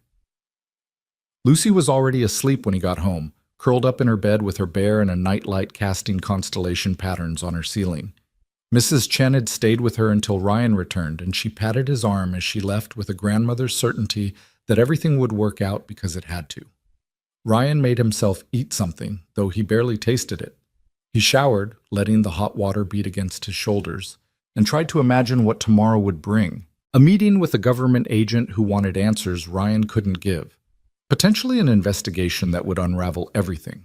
Or maybe, if Ava's connections were as good as she believed, a quiet resolution where someone senior made a phone call and Whitmore found better things to do with his time. He was toweling off when his phone rang. Ava.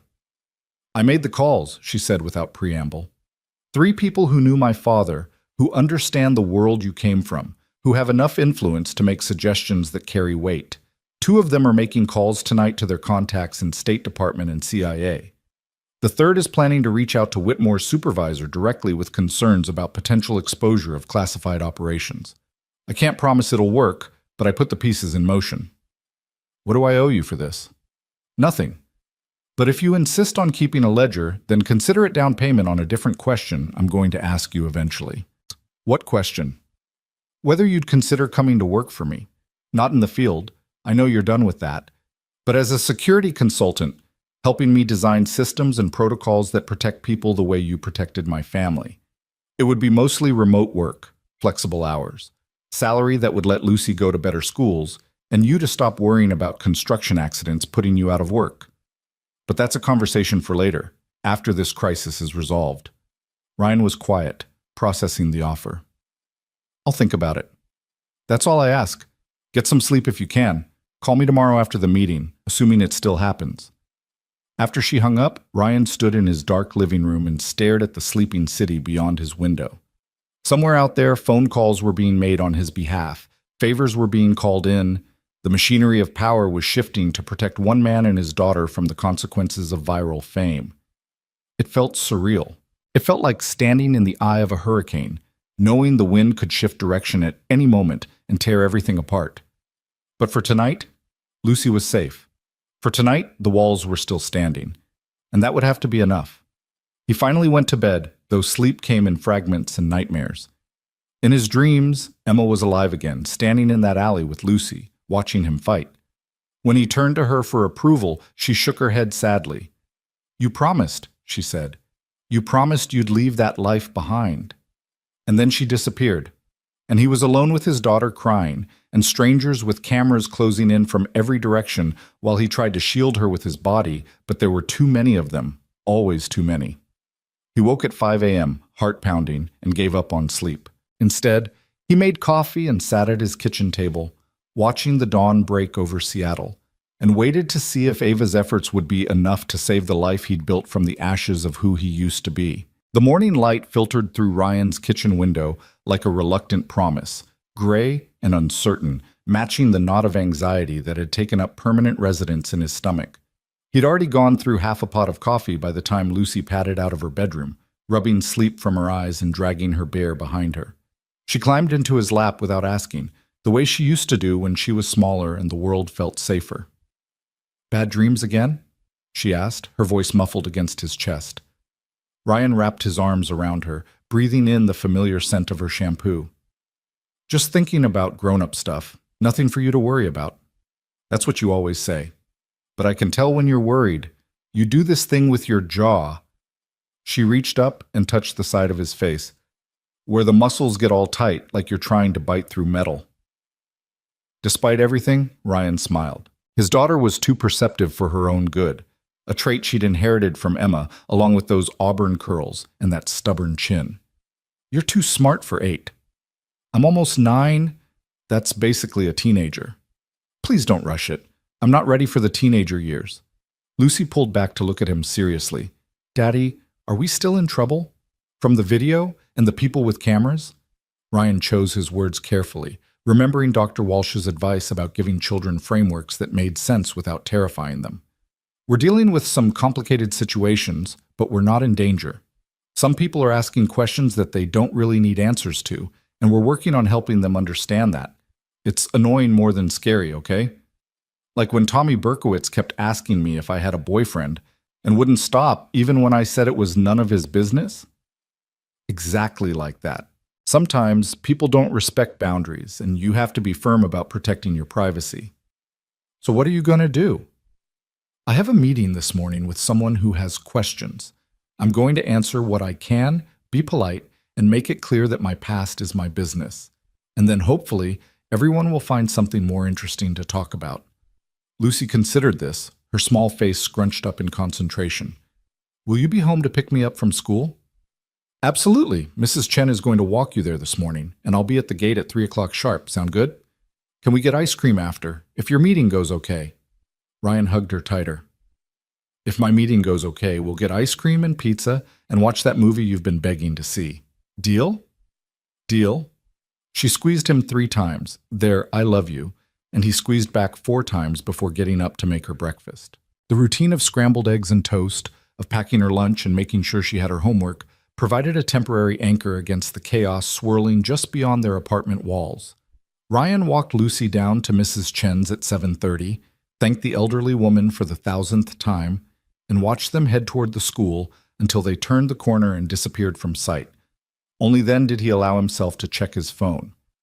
3 missed calls from Ava, all from the last hour. His stomach dropped as he dialed her back. She answered immediately. Ryan, good news and complicated news. Which do you want first? Good news. I need something positive before 9 a.m. The good news is that my contacts came through. I spoke with someone who used to work with my father on projects that intersected with State Department interests. He made calls last night to people who matter, and those people made calls to other people who matter. The result is that James Whitmore received what I'm told was a very clear conversation from his deputy director at 6 a.m. this morning about the risks of pursuing investigations into former contractors who worked on sensitive operations. Ryan felt some of the tension in his shoulders ease. So he's backing off? That's the complicated news. He's not backing off entirely, but he's been redirected. Instead of treating you as a potential foreign operative, he's now treating you as a former asset who needs to be handled delicately. The meeting is still on, but the tone has shifted from interrogation to verification. He needs to confirm you are who you say you are and that you're not a security risk, but he's been instructed to do so without creating unnecessary exposure. What does that actually mean in practice? It means he'll ask questions, you'll give general answers, and as long as you don't say anything that raises new red flags, he'll close the file and move on. Think of it as a bureaucratic checkbox exercise rather than a genuine investigation. He needs to write a report that says he followed up on a potential concern and determined there was nothing actionable. You just need to give him enough material to write that report. Ryan exhaled slowly. That's better than I hoped for. How did you pull that off? My father spent 30 years building relationships with people in positions of influence. When he passed away, those relationships transferred to me, at least partially. I called in every favor I had, made some promises I'll have to keep later, and emphasized that pursuing you would create more problems than it solved. Turns out the intelligence community really doesn't like when private contractors who know things start getting publicly investigated. Too many potential threads that lead to operations they'd rather keep quiet. Ava, I don't know how to thank you. Thank me by surviving this meeting without saying anything that reignites their interest. Be boring, be cooperative, be exactly what they want you to be, a former contractor who's retired and poses no threat to anyone. Can you do that? I've played roles before. I can do it again. Good. Call me as soon as it's over. And Ryan, you're not alone in this. Remember that. After they hung up, Ryan showered and dressed in what he hoped struck the right balance between respectable and unmemorable. Khaki pants, a button-down shirt, a jacket that hid the fact that he'd lost weight from stress over the past few days. He studied himself in the mirror and barely recognized the man looking back. When had the lines around his eyes gotten so deep? When had the gray in his stubble spread so far? He looked like someone who'd lived several lives, which wasn't far from the truth. Marcus drove him downtown, navigating the morning traffic with the same professional efficiency he brought to everything. The Cracked Pot was a small coffee shop tucked between a bookstore and a law office, the kind of place that catered to regulars and didn't have free Wi-Fi, which probably made it ideal for conversations people wanted to keep private. Ryan arrived 10 minutes early and ordered a black coffee he didn't particularly want, then claimed a table near the back where he could see both the entrance and the emergency exit. Old habits. James Whitmore walked in at exactly 10 o'clock, and Ryan recognized him immediately. Mid-40s, average height and build, wearing business casual clothes that helped him blend into any crowd. His eyes swept the shop in the practiced way of someone trained to assess spaces, and when they landed on Ryan, something flickered across his face. Recognition? Respect? Hard to tell. Whitmore ordered tea, Earl Grey, no sugar, and joined Ryan at the table, setting down a slim leather portfolio and offering a handshake that was firm but not aggressive. Mr. Cole, thank you for agreeing to meet. Did I have much choice? You always have choices. Some are just more pleasant than others. Whitmore opened his portfolio and pulled out a tablet, which he set on the table between them. I'll be direct because I suspect you appreciate directness. I received a call this morning from my deputy director explaining that your background intersects with some sensitive operations and that I should tread carefully. That tells me two things. One, you have powerful friends making calls on your behalf. And two, you were involved in something classified enough that even investigating you creates exposure risks. Ryan sipped his coffee and said nothing. Let Whitmore talk. So here's where we are, Whitmore continued. I need to file a report that explains who you are, confirms you're not a security threat, and closes this inquiry without opening new ones. The easiest way to do that is for you to give me enough information that I can write former contractor, no longer active, no concerns, and move on. Are you willing to cooperate with that process? Depends on what you're asking. Fair enough. Whitmore tapped his tablet and brought up what looked like a form with various fields. Let's start simple. Is Ryan Cole your legal name? Yes, has been for the past 12 years. And before that? Before that isn't relevant to your investigation. Whitmore's expression didn't change, but Ryan saw the slight tension in his jaw. Mr. Cole, I'm trying to help you here. If I go back to my superiors and say you refuse to answer basic questions, it makes my report longer and more complicated. If I can say you were forthcoming about your background within reasonable security constraints, everyone's life gets easier. Ryan considered this. Ava's contacts had bought him some latitude, but refusing to engage at all would undermine their efforts. He needed to give Whitmore something without giving him anything that could be verified or contradicted. Before 12 years ago, I worked under different names for different clients depending on the situation. That was standard practice in private security when you're working international contracts. Clients don't want their protection details publicly documented. Who did you work for? Private families, primarily. High net worth individuals who needed protection for themselves and their dependents. I signed NDAs that are still in effect, so I can't give you names without violating contractual obligations. Those NDAs wouldn't supersede national security concerns. No, but they'd require a subpoena to overcome, and I suspect your deputy director made it clear that pursuing subpoenas would be counterproductive. Whitmore's lips twitched. Not quite a smile, but acknowledgement that Ryan had read the situation correctly. Let's try a different angle. The training you displayed in that video, where did you receive it? A combination of sources. Military training initially, then additional instruction through private firms that specialized in executive protection. Some defensive tactics training, some weapons training, some emergency medical response. Standard package for that line of work. Which branch of military? Does it matter? I'm no longer active duty, haven't been for nearly 20 years, and my service record is my own business, unless you have a specific security concern that requires access to it. Whitmore typed something on his tablet, and Ryan caught a glimpse of the screen. He was literally filling out a form, checking boxes, entering Ryan's answers into fields that probably fed into a database somewhere. This really was just bureaucratic procedure, exactly as Ava had predicted. Did your work ever bring you into contact with foreign intelligence services? Whitmore asked. Occasionally, clients faced threats from various actors, including state-sponsored ones. That's why they hired professional protection. But I never worked for foreign governments, never shared classified U.S. information, never did anything that would constitute espionage or treason. Did you work with U.S. intelligence agencies? I interfaced with them when client security concerns overlapped with national security interests. Cooperative relationships, not employment. I was a private contractor protecting private individuals, but when those individuals faced threats that U.S. agencies cared about, we coordinated. Whitmore made more notes.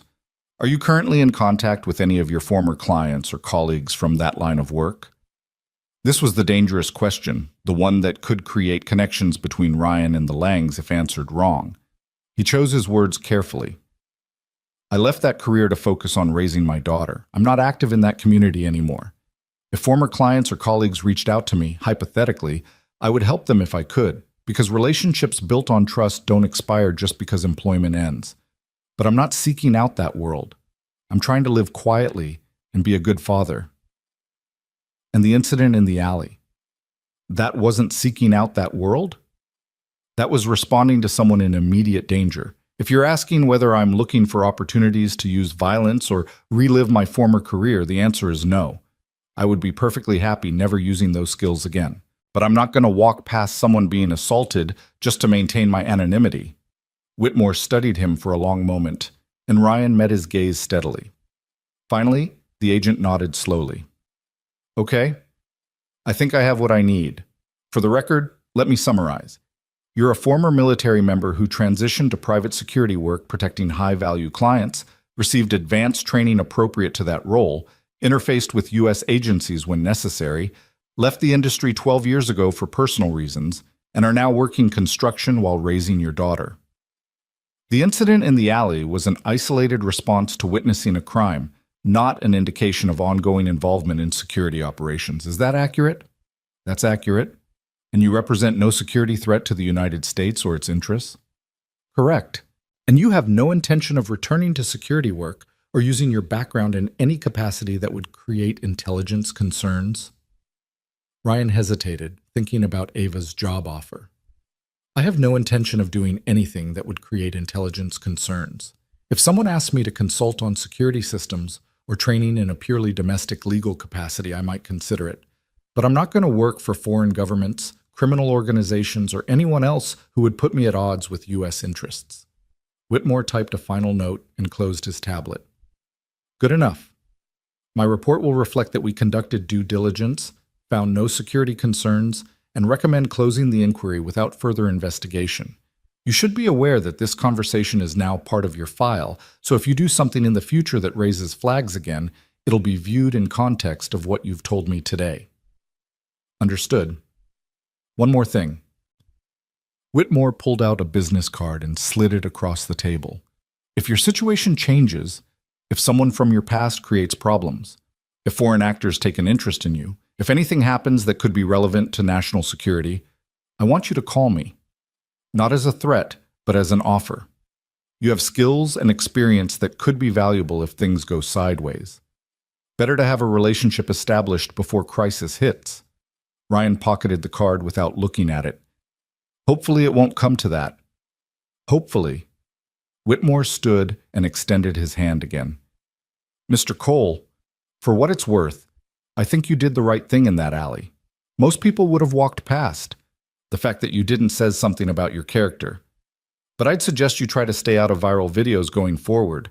Makes life complicated. Trust me, that's the plan. After Whitmore left, Ryan sat at the table for another 10 minutes, letting the adrenaline drain from his system. It was done. He'd given them enough to satisfy bureaucratic requirements without revealing anything actionable.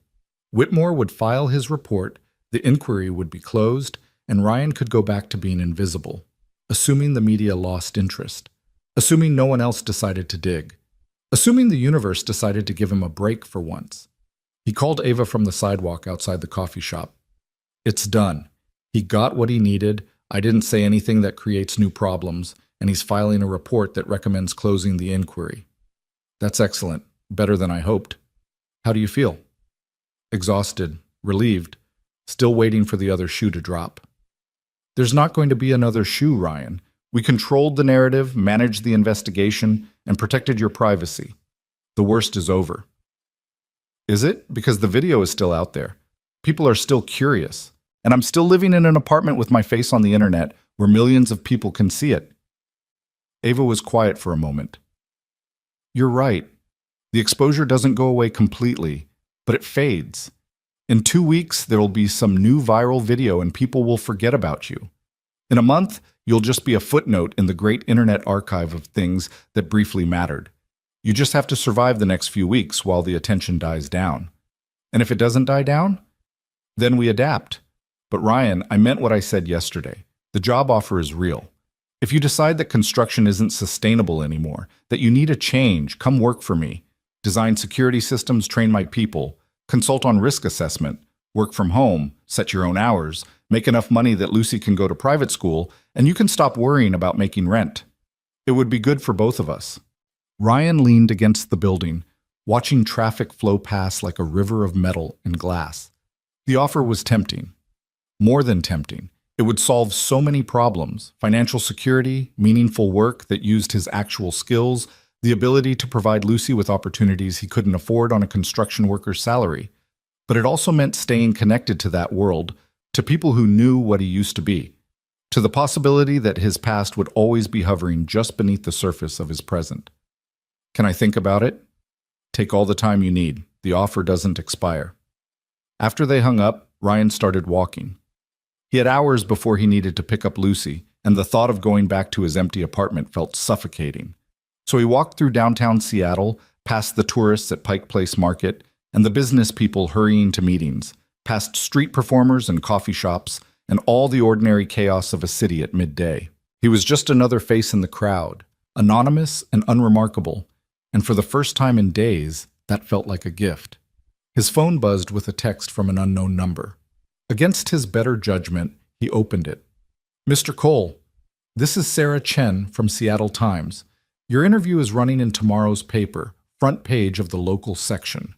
I wanted you to know that I wrote it as sympathetically as I could while maintaining journalistic integrity. You came across as honest and principled. I think it'll help with public perception. The piece focuses on your choice to leave security work for fatherhood, emphasizes your desire for privacy, and makes it clear that you're just a regular guy who responded to an emergency. No conspiracy theories, no speculation about hidden agendas. I hope it gives you some peace. Take care of your daughter." Ryan read the text twice, feeling something in his chest loosen. Sarah Chen had kept her word. She'd written the story he'd given her rather than the story that would get more clicks. In a world of Derek Marshes who'd weaponize an 8-year-old for career advancement, finding a journalist with integrity felt like stumbling onto an oasis in the desert. He texted back, "Thank you, genuinely. You didn't have to be fair, but you were. I appreciate it more than I can say." Her response came a minute later. "That's what journalism is supposed to be. Good luck with everything." Ryan pocketed his phone and kept walking, and for the first time since that night in the alley, he allowed himself to believe that maybe, just maybe, things were going to be okay. The rest of the day passed in a blur of normalcy that felt almost surreal after the chaos of the past 72 hours. Ryan picked up Lucy at 3 o'clock sharp, and her face lit up when she saw him waiting at the school gate like he'd promised. They got ice cream, 2 scoops each because they'd earned it, and then pizza from their favorite place that had arcade games in the back. Lucy beat him at air hockey 3 games in a row, her competitive streak coming out in full force, and her laughter was the best sound Ryan had heard in weeks. They walked home as the sun started setting, painting the city in shades of gold and amber, and Lucy chattered about her day with the effortless energy of a child who'd already processed and moved past the trauma of yesterday. Kids were resilient that way. They could weather storms that would break adults and emerge ready to play air hockey and argue about pizza toppings. "Daddy?" Lucy said as they climbed the stairs to their apartment. "Are things going to be normal again now?" Ryan unlocked their door and ushered her inside. "I think so, sweetheart. The attention should start going away soon. People will find something new to talk about." "Good. I liked when we were boring." She dumped her backpack by the door and headed for her room. "I'm going to draw you a picture of us being boring together. It'll have us eating breakfast, and you'll be reading the newspaper, and I'll be coloring, and nothing exciting will be happening at all." "That sounds perfect." While Lucy drew, Ryan checked his email and found a message from Ava's legal team with an attachment, the article Sarah Chen had written, sent as an advance copy before it hit print tomorrow. Ryan opened it with his heart in his throat, scanning the text for anything that might cause new problems. The headline read, "From protector to parent, the man behind the viral video speaks out." Sarah had structured the piece exactly as they'd hoped, opening with the alley incident, quickly pivoting to Ryan's decision to leave security work when he became a father, emphasizing his late wife's influence on his values, and framing his desire for privacy as protecting his daughter rather than hiding secrets. There were quotes from the interview where Ryan sounded thoughtful and principled, explanations of why his background was sparse that made sense without raising new questions, and a closing paragraph that made it clear he just wanted to be left alone to raise Lucy in peace. It was good, really good. The kind of journalism that told a complete story without exploitation, that satisfied curiosity without feeding speculation. Sarah had done exactly what she'd promised, and Ryan felt a wave of gratitude so intense it was almost overwhelming. He forwarded the article to Ava with a simple message. "This should help. Thank you for setting it up." Her response came immediately. "Told you Sarah was the right choice. This closes the loop. The public gets their story, you get your privacy back, everyone wins. Breathe, Ryan. You did it." That night, after Lucy was asleep and the apartment was quiet, Ryan stood at his window looking out at the city lights and allowed himself to feel the full weight of the past few days. He'd been afraid, truly deeply afraid in a way he hadn't experienced since the early days after Emma's death, When he'd realized he was responsible for keeping another human being alive and had no idea if he was capable of it. The fear of exposure, of losing Lucy, of having his past destroy his present, had been paralyzing. But he'd survived. With help, more help than he'd wanted to need, but he'd survived. And maybe that was the lesson here, that asking for help wasn't weakness, that accepting support didn't mean surrendering independence, that people like Ava, who remembered what he'd done for them, were willing to return the favor when he needed it most. His phone rang, and he was surprised to see it was Marcus calling. "Mr. Cole, just wanted to give you a heads up. I've been monitoring the building all day, and there were only 2 media approaches, both photographers who left when I asked them to. It's died down significantly. I think the story is losing momentum." "That's good news. Thank you for staying on it. Ms. Lang has asked me to maintain surveillance for another 48 hours just to be safe. But honestly, I think the worst is over. People are already moving on to the next thing. That's how the internet works. Short attention span, always chasing the newest outrage or curiosity. I hope you're right." "I usually am. Get some rest, Mr. Cole. You look like you need it." After Marcus hung up, Ryan realized he was smiling. A real smile, not the careful ones he'd been performing for days. Maybe it really was over. Maybe the universe was finally giving him a break. He went to bed early and slept deeply for the first time in a week. No nightmares, no anxiety, just the blessed oblivion of exhaustion finally catching up with him. When he woke the next morning, sunlight was streaming through his window, and Lucy was already up, sitting at the kitchen table eating cereal and reading the back of the box like it contained the secrets of the universe. "Morning, Daddy. You snored last night, like a bear." "I did not." "Did too. Mrs. Chen probably heard you through the walls." Ryan laughed and ruffled her hair, earning an indignant protest. He made coffee and toast, and they ate breakfast together in comfortable silence, just another Thursday morning in the life of a construction worker and his daughter. Ordinary, unremarkable, exactly what he'd been fighting to preserve. His phone buzzed with a text from his foreman. "Heard you became internet famous. You coming back to work, or are you too good for us now?" Ryan texted back, "See you Monday, and I'm buying lunch to make up for the drama." "Damn right you are. Welcome back."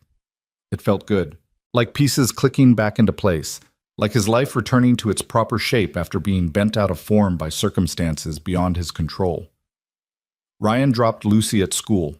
No reporters, no cameras, just the normal chaos of parents and kids and backpacks, and then headed to the public library because he couldn't face going home to an empty apartment, and he wasn't due back at work until Monday. The library was quiet, filled with the kind of people who went to libraries on Thursday mornings. Retirees reading newspapers, college students studying, a few homeless folks taking advantage of the free Wi-Fi and climate control. Ryan found a corner table and opened his laptop, intending to catch up on job listings and maybe do some research on better schools for Lucy, but instead found himself searching for articles about the alley incident. Sarah Chen's piece had been picked up by several outlets, and the narrative had shifted exactly as they'd hoped. The headlines now read, "Hero Dad Sought Privacy After Viral Fame," and "Construction Worker Explained Security Background," rather than the conspiracy-laden speculation from earlier in the week. The comment sections were still toxic in that way. Internet comment sections always were. But the mainstream conversation had moved on. There was already a new viral video making the rounds, something about a dog saving a kid from a pool.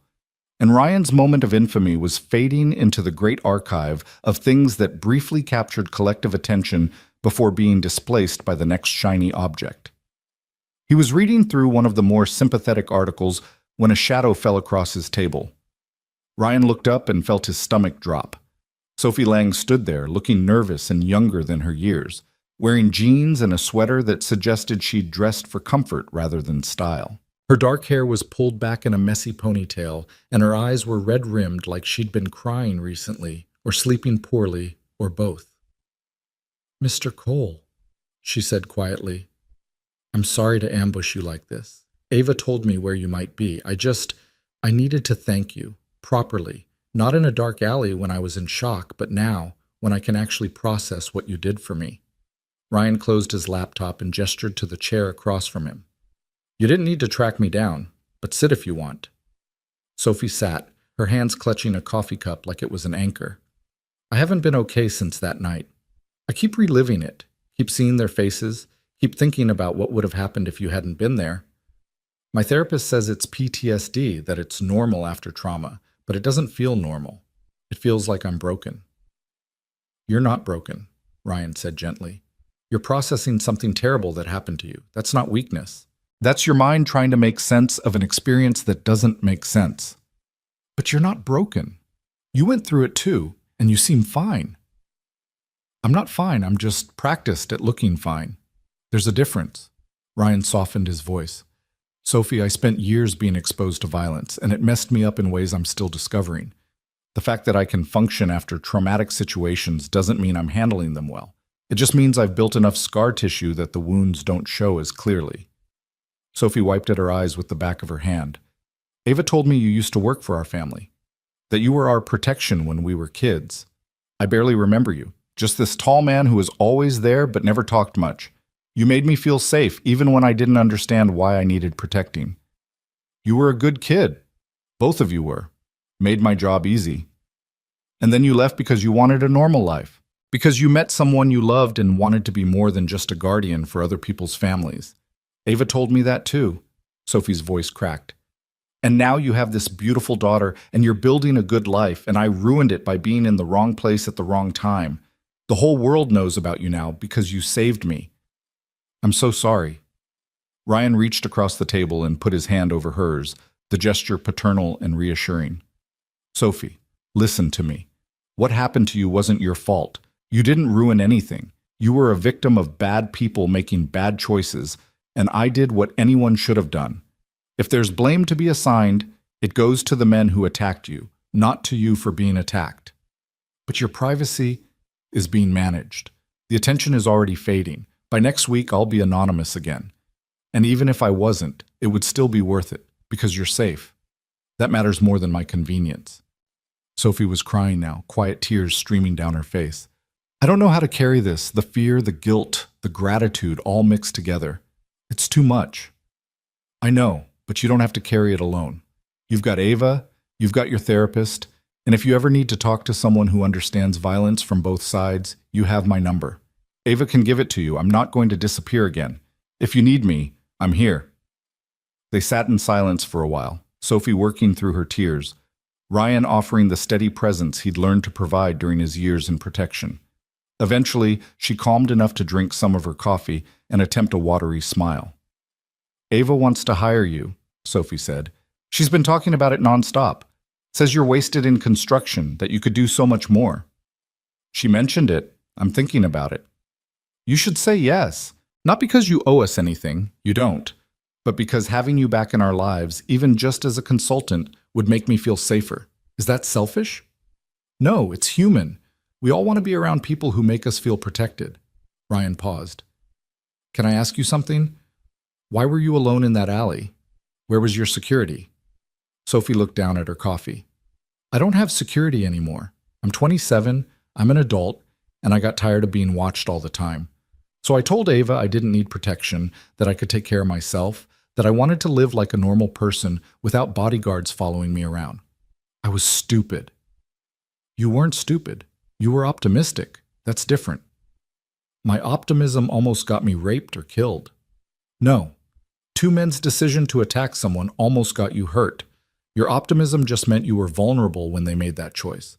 But Sophie, you can't live your whole life behind walls because bad people exist.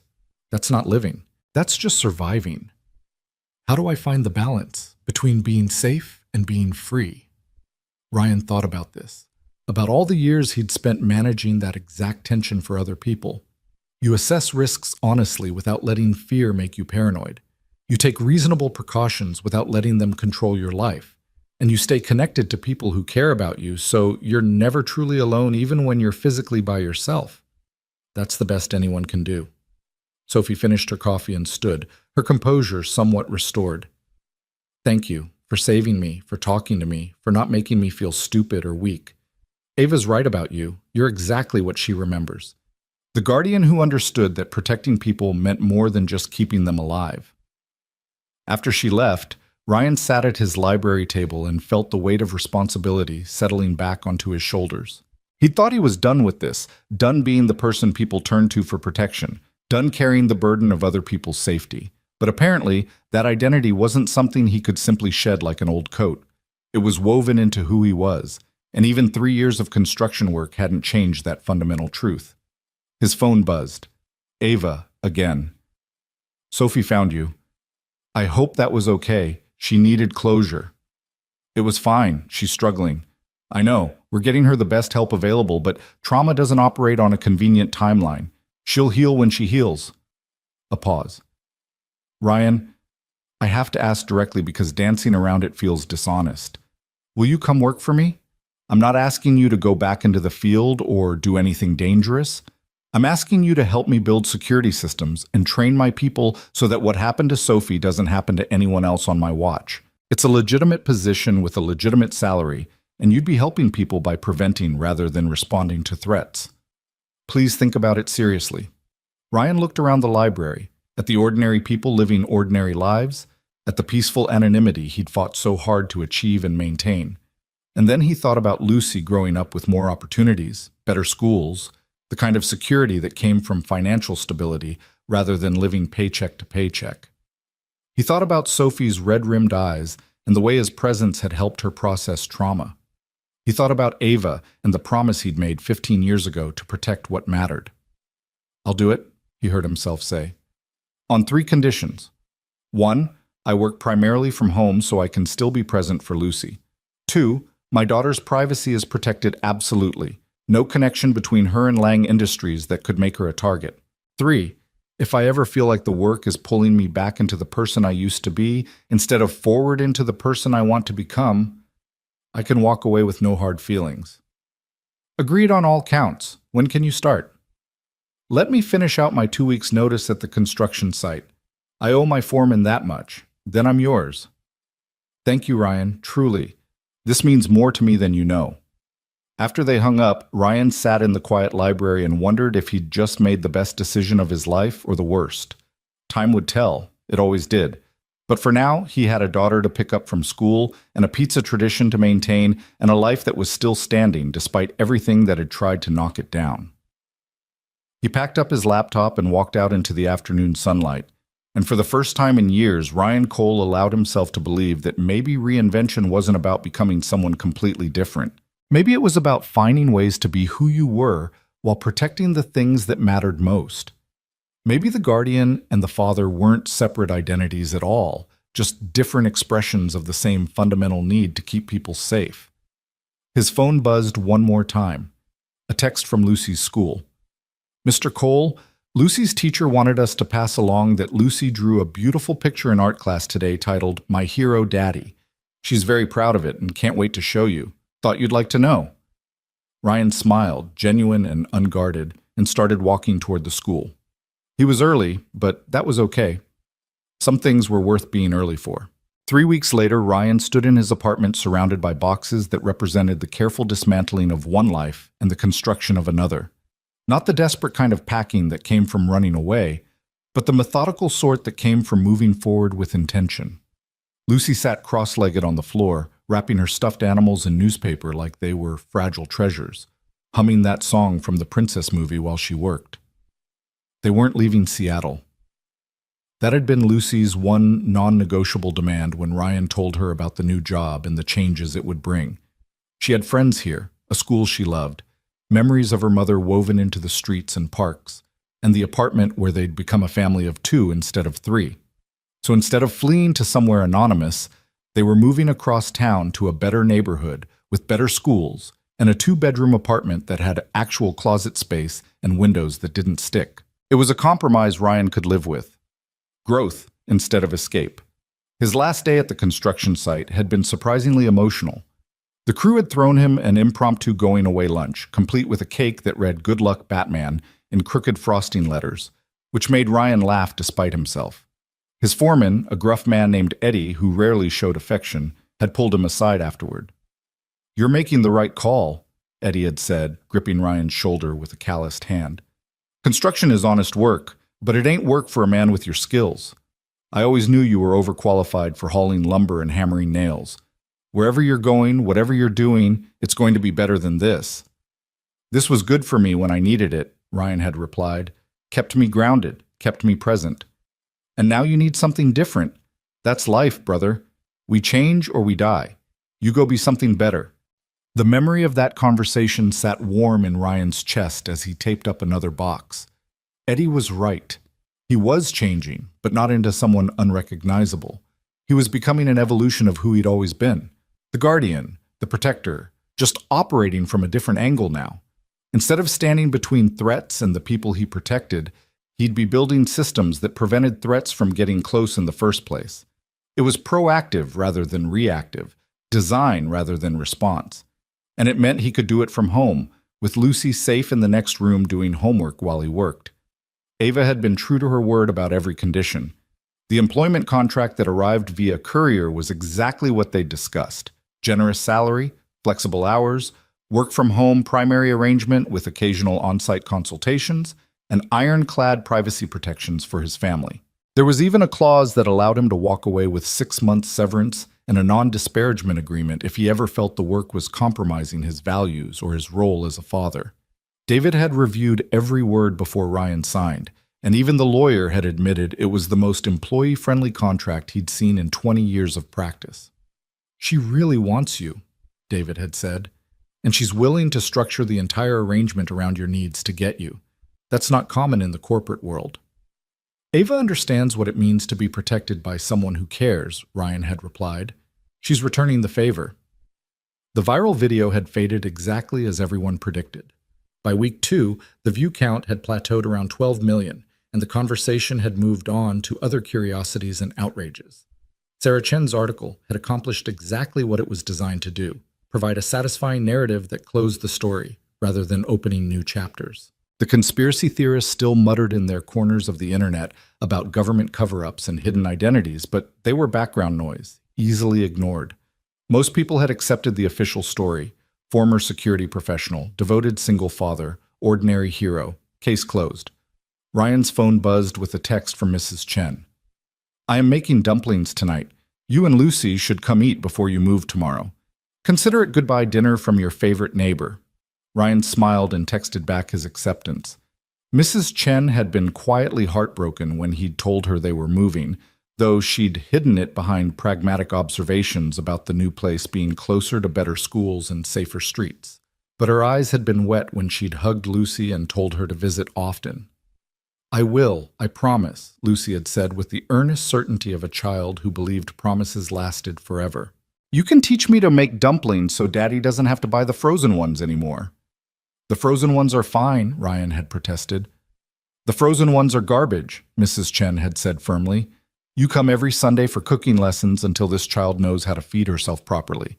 That is not negotiable." So Sunday dinners with Mrs. Chen had become part of their new routine before the routine had even officially started. It was a thread connecting their old life to their new one, ensuring that the transition didn't mean abandonment of the people and places that had sheltered them when shelter was needed most. Lucy looked up from her newspaper-wrapped menagerie. "Daddy, will we have enough room for all my stuffed animals in the new place?" "You'll have your own room that's bigger than the one you have now. Plenty of space for the zoo." "What about you? Will your room be bigger too?" "A little, but mostly I'll have an office where I can work, so I'm not always at the kitchen table with my laptop." Lucy considered this, her face scrunching up the way it did when she was processing something complex. "Is this job going to change you? Make you different?" Ryan stopped packing and sat down next to her, recognizing the real question underneath the surface one. "I'm going to be doing different work, but I'm still going to be your dad. Still going to make you breakfast and help with homework and watch movies with you. The job is just how I earn money to take care of us. It doesn't change who I am to you." "But what if you have to travel? What if you have to go protect people far away?" "That's not what this job is. I'm designing security systems and training people who do protection work. I'll do most of it from home, and when I occasionally have to go to Ava's office, it'll just be for the day. I'll always be home by the time you get back from school." "That's a promise." Lucy nodded slowly, and Ryan could see her working through the anxiety that came from being 8 years old and having already lost one parent. Change was terrifying when you'd learned that change could mean people disappearing forever. "Can I meet Ava?" Lucy asked suddenly. "You keep talking about her, and I want to know who she is. Is that weird?" "It's not weird at all. I'll ask her if she'd like to have lunch with us before we move. Would you like that?" "Yes, because if you're going to work for her, I want to make sure she's nice to you. You work really hard and you deserve someone who's nice." Ryan pulled his daughter into a hug, overwhelmed by the fierce protectiveness in her voice. She was 8 years old and already trying to shield him from the world, just as he'd spent her entire life trying to shield her. "You're the best kid, you know that?" "I know. You tell me all the time." That evening, they walked to Mrs. Chen's apartment and were greeted by the smell of ginger and garlic and something frying that made Ryan's stomach growl, despite his best efforts at dignity. Mrs. Chen had gone all out. Not just dumplings, but an entire feast spread across her small table, more food than 3 people could reasonably eat, but exactly the right amount to communicate how much she cared. They ate and talked and laughed, Lucy telling stories about school, while Mrs. Chen pretended to be scandalized by the antics of 8-year-olds. After dinner, while Lucy was distracted by a Chinese cartoon on Mrs. Chen's television, the elderly woman pulled Ryan into her tiny kitchen under the pretense of making tea. "You are doing the right thing," she said quietly, her weathered hands moving through the familiar ritual of heating water and preparing cups. Moving up, moving forward. Emma would be proud. Ryan felt his throat tighten at the mention of his late wife. Mrs. Chen was one of the few people who'd known Emma, who'd attended the funeral, who understood what her loss had meant. "I hope so. Sometimes I worry I'm making choices she wouldn't approve of. Emma loved you because you protected people. That is who you are, in your bones. This new job, it is the same thing, yes? Just different method.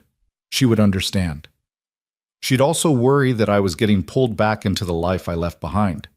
Mrs. Chen turned to face him, her dark eyes sharp with the wisdom of 7 decades lived through war and migration and loss. "You are not going back. You are going forward in a direction that honors who you were while protecting who you have become. That is not the same thing. Do not confuse motion with regression, Ryan. You are not running toward your past. You are walking toward your future with the tools your past gave you. Big difference."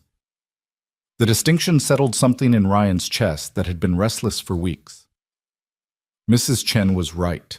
He wasn't becoming the man he'd been 15 years ago. He was becoming someone new who integrated all his experiences, the guardian, the husband, the father, the protector who'd learned that prevention was better than intervention. It was synthesis, not regression. "Thank you," he said simply. "For everything. For taking care of Lucy, for being our family when we needed one, for not judging me when my past became public. Family does not judge. Family just loves and helps and makes dumplings." She pressed a container into his hands. "For your journey tomorrow. Eat them cold if you must, but better if you steam them first." The next morning arrived gray and drizzly. Typical Seattle weather that felt appropriate for endings and beginnings happening simultaneously. The moving truck was smaller than Ryan expected, a reminder that they'd accumulated less than he'd thought over the past 3 years. The furniture was mostly second-hand, the dishes were mismatched, the television was ancient, but every item represented survival and rebuilding, and he was grateful for all of it. Marcus showed up to help with the heavy lifting, along with 2 other security personnel from Lang Industries that Ava had insisted on sending. They worked efficiently and carefully, treating Lucy's boxes of toys with the same respect they gave Ryan's furniture, and within 3 hours the apartment was empty except for memories and dust bunnies. Lucy stood in the middle of the vacant living room, her voice small and uncertain. "It looks so different without our stuff, like we were never here."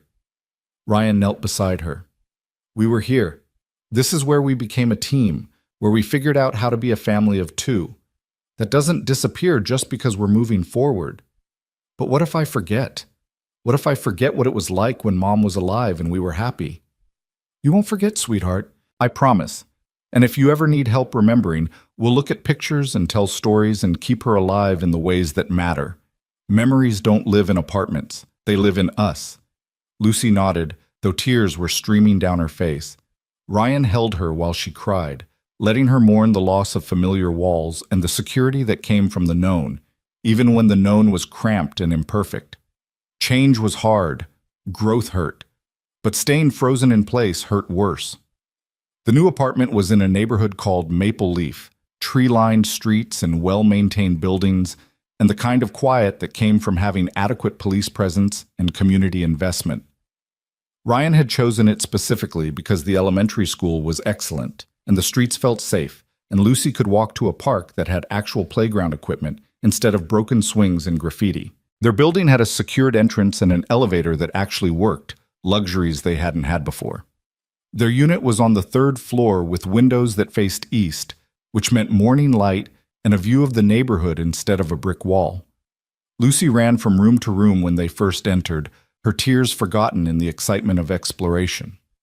"Daddy, my room has a window seat and a closet I can actually walk into, and the walls are blue."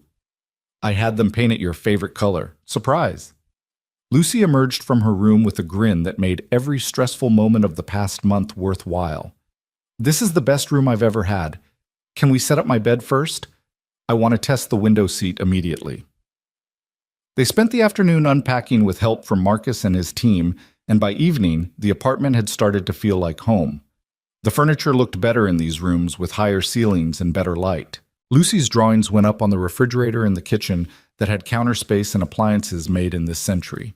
Ryan's small collection of books found shelf space in what would be his office, along with his laptop and the equipment Ava's company had provided for his remote work setup.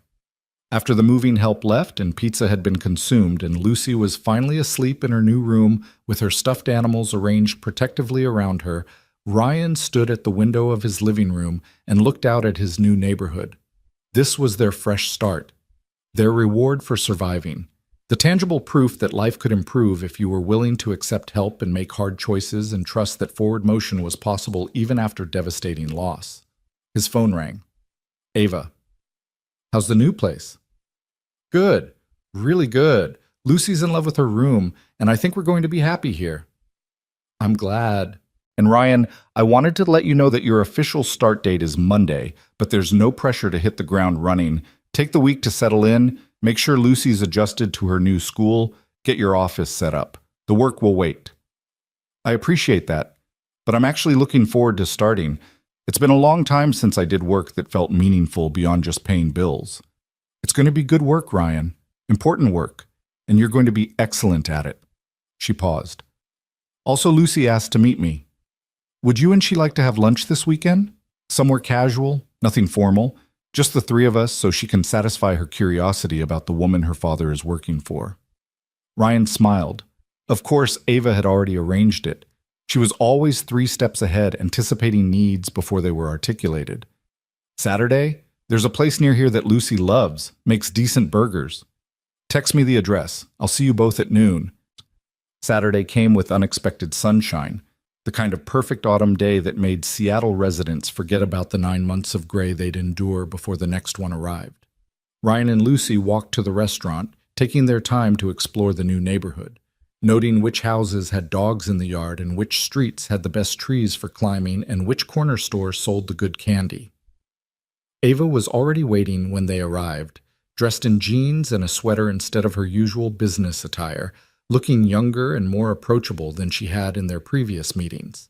She stood when she saw them, and Ryan watched as Lucy studied her with the careful assessment of a child trying to determine if an adult was trustworthy. "You must be Lucy," Ava said, extending her hand. "Your father has told me you're an excellent artist and a fierce air hockey champion." Lucy shook her hand solemnly. "He talks about you too. He says you're smart and you help people and you make good decisions." "I try. Although sometimes I need help from people who know more than I do. That's why I'm so grateful your father agreed to work with me." They settled into a booth, Lucy between Ryan and the wall in the protective positioning that had become automatic for him, and ordered burgers and fries and milkshakes. The conversation flowed more easily than Ryan expected, Ava asking Lucy about school and her favorite subjects, Lucy asking Ava about running a company and whether it was hard being the boss. "Sometimes," Ava admitted. The hardest part is making decisions that affect lots of people and knowing that even when you choose carefully, someone might get hurt or disappointed. But your father taught me something important when I was younger, that protecting people means accepting responsibility for hard choices and living with the consequences. Lucy tilted her head, considering this. Did you know my dad when he was a protector? Before he was a construction worker? I did. He protected my family for many years. He was the best at what he did. Not just because he was skilled, but because he genuinely cared about keeping people safe. That's rare. Most people in that line of work are just doing a job. Your father was doing a calling. What's the difference? A job is something you do for money. A calling is something you do even if no one paid you, because it's part of who you are. Your father would protect people even if protecting people didn't earn him anything, because that's his nature. It's like asking a bird not to fly. Some things are just intrinsic. Lucy nodded slowly, processing this, and then fixed Ava with a look that was far too serious for an 8-year-old. Are you going to be nice to him? Because he works really hard and he's really good at being a dad, and I don't want him to have a mean boss. Ava's expression softened, and Ryan saw genuine emotion flicker across her face. Lucy, I promise you that I will never ask your father to do anything that compromises his values or takes him away from you. He's not just an employee to me. He's family. And family takes care of each other. Okay, but if you're mean to him, I'm going to be really disappointed in you. That's fair. I'll do my best to live up to your standards. After lunch, they walked through the neighborhood park, Lucy running ahead to the playground while Ryan and Ava followed at a more sedate pace. The autumn leaves were beginning their transformation, painting the trees in shades of gold and crimson, and the air had that crisp quality that promised winter wasn't far behind. She's remarkable, Ava said quietly. Emma would be so proud of who she's becoming. Most of that is Emma's influence. All the good parts of her personality came from her mother. The stubbornness and the questions and the fierce loyalty, that's all Emma. And the protective instinct? The way she watches you to make sure you're okay, that's you. She's learning from the best. They sat on a bench near the playground, watching Lucy conquer the monkey bars with determined concentration. Ryan felt the weight of the past few weeks settling into something manageable. No longer the crushing pressure of crisis, but the ordinary burden of life moving forward.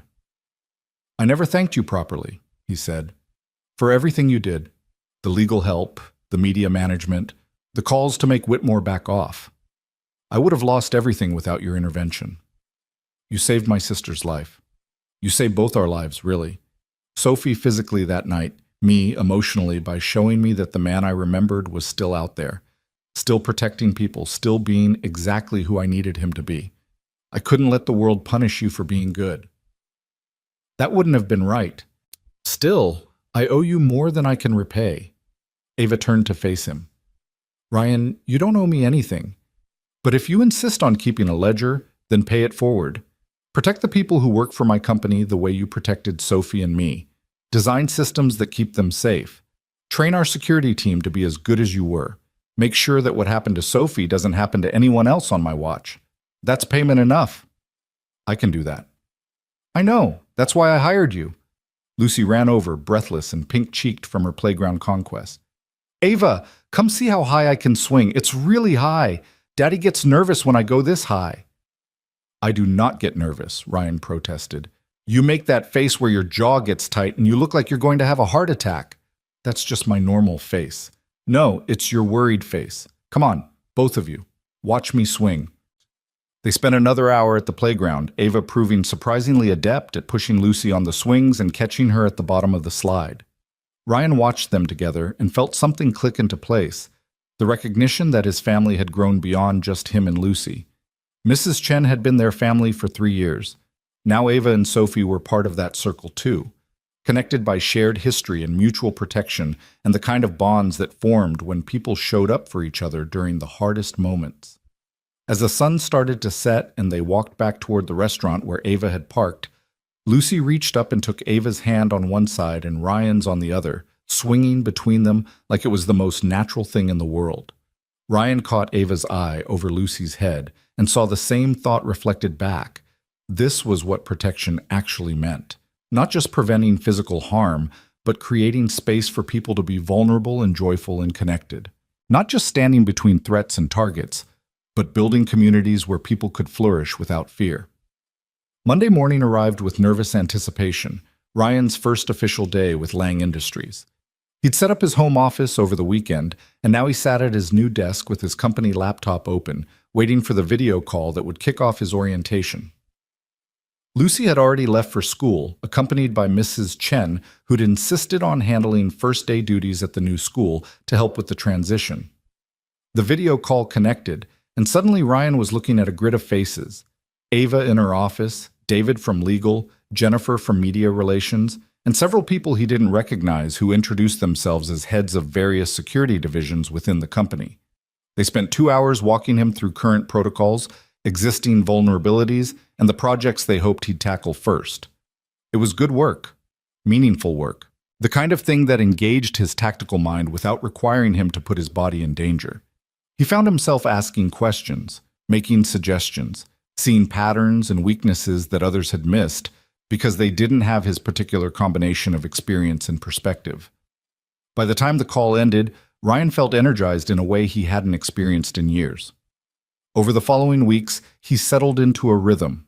Mornings were for Lucy, breakfast together, walking her to school, being present for the small rituals that made her feel secure.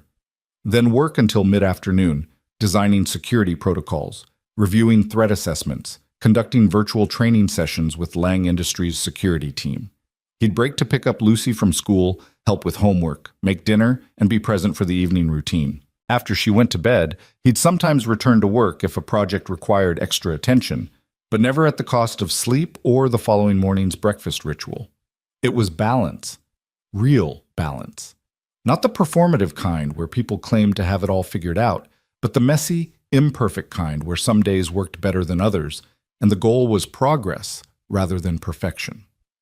6 weeks into his new position, Ryan received an invitation to the Lang Industries holiday party. It was optional for remote employees, but Ava had added a handwritten note. "I'd really like you to come. It would mean a lot to the team to meet you in person, plus Lucy is invited, and there will be excellent desserts." Ryan showed Lucy the invitation that evening over dinner. "What do you think? Want to get dressed up and meet the people I work with?" Lucy's face lit up. "Will there be dancing? I like parties with dancing." "I don't know about dancing, but there will definitely be desserts." "Then yes, absolutely yes, we need to go shopping for a fancy dress." The party was held in a hotel ballroom downtown, elegantly decorated but not ostentatious, the kind of event that reflected Ava's taste, sophisticated without being stuffy. Ryan wore a suit he'd purchased for the occasion, and Lucy wore a navy blue dress she'd chosen herself, complete with sparkly shoes that she'd insisted were fancy but practical for dancing. They arrived fashionably late, Ryan's instinct to scan the room for exits and potential threats kicking in automatically before he consciously reminded himself that this was a corporate party, not a hostile environment. Though old habits were hard to break, and there was something comforting about knowing where every door was. Ava spotted them immediately and made her way through the crowd, Sophie trailing behind her. Both sisters looked radiant and relaxed, so different from that night in the alley that it seemed impossible they were the same people. Sophie especially had transformed. The haunted look in her eyes had faded, replaced by cautious confidence, and when she smiled at Ryan, it reached her eyes. "You came," Ava said, hugging Lucy first and then Ryan. "I wasn't sure you would." "You promised excellent desserts. I'm a man of priorities." "And dancing," Lucy added. "I was promised there might be dancing." "There is absolutely dancing," Sophie said, extending her hand to Lucy. "Come on, I'll show you where the dance floor is. Fair warning, though, I'm a terrible dancer." "That's okay. Daddy's worse." "Hey," Ryan protested, but Lucy and Sophie were already gone, leaving him with Ava at the edge of the ballroom.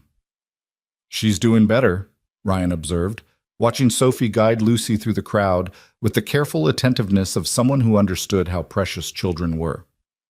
"She is. Therapy is helping. So is knowing that you're designing systems to protect our employees and contractors. She said it makes her feel like the world is a little bit safer, knowing you're out there, making it harder for bad people to hurt good ones." "That's a lot of faith to put in one person's work." "You've earned it. The protocols you've designed in 6 weeks are better than what we developed over 5 years. You see things other people miss. It's your gift." They stood in comfortable silence for a moment, watching the party unfold. Employees laughing and dancing and celebrating a successful year, their safety and security invisible but present in the background. That was the work now. Not the visible heroics that got filmed and went viral, but the quiet competence that prevented situations from becoming crises in the first place. "I've been thinking about that night," Ava said quietly. "The alley. How random it was. How easily it could have ended differently. And I realized something. You didn't save Sophie that night. You'd already saved her 15 years ago by teaching her to be brave enough to live freely. You just protected the life you'd made possible. That's what guardians do. They create space for people to flourish, and then they maintain that space." Ryan considered this. "I never thought about it that way." "You should, because that's what you're doing now in this job. You're creating space for 3,000 people to do their work without fear. That's not less important than physical protection. It's more important because it's sustainable." The evening progressed with surprising ease. Ryan met his colleagues in person, people he'd only known through video calls and email, who greeted him with genuine warmth and respect. Several of them thanked him for specific protocol changes that had made their jobs easier or safer. One woman from the Seattle office pulled him aside to explain how his recommended changes to their parking garage security had prevented what could have been a serious assault the week before. "The new lighting, the camera placement, the panic buttons, all your suggestions. A guy followed one of our employees from her car, but she hit the panic button and security was there in 30 seconds. He ran. She was shaken, but unharmed. That wouldn't have been possible with our old system." Ryan absorbed this, feeling the weight of impact. "I'm glad it worked. That's exactly what it was designed to do. It saved her. Maybe saved her life. So thank you. On behalf of all of us who work late and walk to our cars alone, thank you for caring enough to think about our safety." After she walked away, Ryan stood at the edge of the dance floor and watched Lucy spinning with Sophie, both of them laughing as they attempted moves that were more enthusiasm than skill. His daughter looked happy. Truly, unreservedly happy in a way she hadn't been since before Emma died. And he realized that this, building a life where Lucy could be joyful and safe, where his work protected people without requiring him to sacrifice his presence in his daughter's life. This was the future Emma had wanted for them. He'd spent 3 years believing that becoming someone different meant abandoning everything he'd been. But that was wrong. Integration, not abandonment. Using his skills for good without letting them consume him. Being the guardian and the father simultaneously, not sequentially. That was the lesson he'd been too stubborn to learn until circumstances forced his hand. His phone buzzed. A text from Mrs. Chen with a photo attached. She'd taken a picture of the drawing Lucy had made at school, the one titled "My Hero Daddy." It showed a stick figure, man with a cape, standing between two smaller stick figures and a scribbled dark shape labeled "Bad Stuff." The man's cape was decorated with stars, and above the scene, Lucy had written in uneven letters, "My daddy protects people because he's good at it, and he loves us." Ryan stared at the image until his vision blurred, overwhelmed by the simple clarity of a child's understanding. She got it. Despite all his worries about what the viral video might teach her, despite his fears that she'd see violence and think it was acceptable, she understood the distinction between protection and aggression. She understood that his actions came from love, not anger. She understood him. Ava appeared at his elbow, following his gaze to where Lucy and Sophie were now attempting to teach a group of executives the choreography from some movie Ryan had never seen. "She's wonderful. You've done an incredible job raising her. I'm just trying not to screw her up too badly. That's all any of us can do. Try our best and hope the love carries them through the mistakes." Ava paused. "My father used to say that the measure of protection wasn't preventing all harm. That's impossible. The measure was giving people the tools and the confidence to handle harm when it inevitably came. You've given Lucy that. You've shown her that the world has dangers, but it also has people who stand against those dangers. That's a gift." Ryan pocketed his phone. "Speaking of your father, I've been meaning to ask, what did he think when I left? Did he understand?" "He did. Better than Sophie and I did at the time. He said you'd earned the right to build your own life, that 7 years of service was more than anyone should ask, and that the best guardians knew when to step back so others could grow into their own strength. He was sad to lose you, but he respected the choice. And he was right. We did grow. We learned to protect ourselves. We learned to be brave without you standing behind us. But you still needed protection. Sophie proved that. Sophie proved that even strong people have vulnerable moments. That's human. What matters is that when she needed help, help was available. You were there, Ryan, not as our employee, not as someone obligated by contract, but as someone who saw a person in danger and couldn't walk away. That says more about who you are than any job title ever could. The DJ transitioned to a slower song, and couples began pairing up on the dance floor. Lucy ran over, breathless and grinning. "Daddy, come dance with me. This is the perfect song for dads and daughters." Ryan let himself be pulled onto the dance floor, Lucy's small hands in his, and they swayed to the music while she chattered about the party and the desserts she'd sampled, and how Sophie had promised to teach her about art if Lucy promised to teach her about air hockey. Around them, other parents danced with their children, other couples moved and practiced rhythms, and the ballroom was full of the sound of people celebrating survival and success and the simple joy of being together. This was what he'd been protecting all along. Not just individual lives, but the possibility of moments like this, ordinary moments that became extraordinary because they represented safety and connection and the freedom to be vulnerable without fear. This was the work. Not the viral video moments that everyone saw, but the quiet accumulation of days where people could laugh and dance and trust that someone was thinking about their security even when they weren't. After the party, Ryan drove home with Lucy dozing in the back seat, exhausted from dancing and sugar and the excitement of being part of her father's professional world.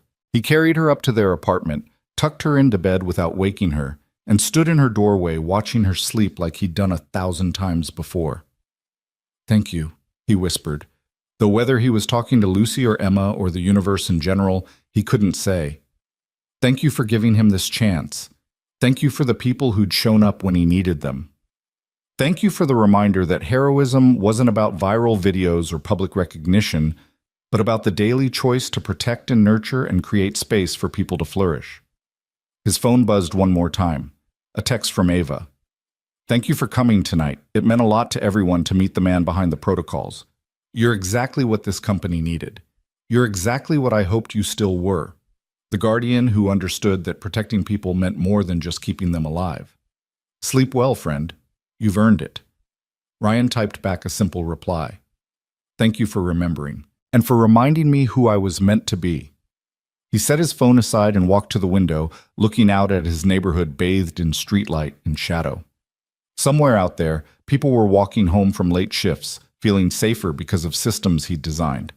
Somewhere, a parent was picking up their child from daycare, protected by protocols he'd implemented. Somewhere, someone was living freely because someone else was thinking about security so they didn't have to. That was the work.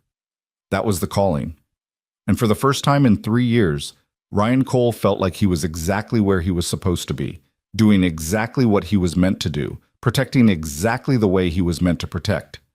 Not in alleys with his fists and his training, though he'd do that again if circumstances demanded it, but in quiet offices and video conferences and careful planning sessions where threats were identified and neutralized before they could materialize. Prevention instead of intervention, design instead of reaction. The Guardian evolved. Emma would have approved. He was certain of that now. She'd wanted him to leave violence behind, but she'd never asked him to stop being a protector. She just wanted him to find gentler methods, sustainable methods, methods that didn't require him to stand in the line of fire. And somehow, through a combination of crisis and grace and Ava's persistent faith, he'd found exactly that. Ryan pulled out Emma's pen, the one she'd given him, the one he still carried every day, and studied the worn eagle on its cap. The original pen, the one Thomas Lang had given him, had been thrown in the Sound 15 years ago as a symbolic severing, but Emma had unknowingly replaced it, creating continuity where he'd tried to create rupture. Maybe that was the lesson. You couldn't truly sever the past. You could only integrate it, honor it, carry it forward in ways that served the present and the future. He set the pen on his desk where he'd see it every morning when he started work, a reminder of who he'd been, who he'd loved, and who he was becoming. The Guardian's promise, written in brass and memory, and the daily choice to protect what mattered most.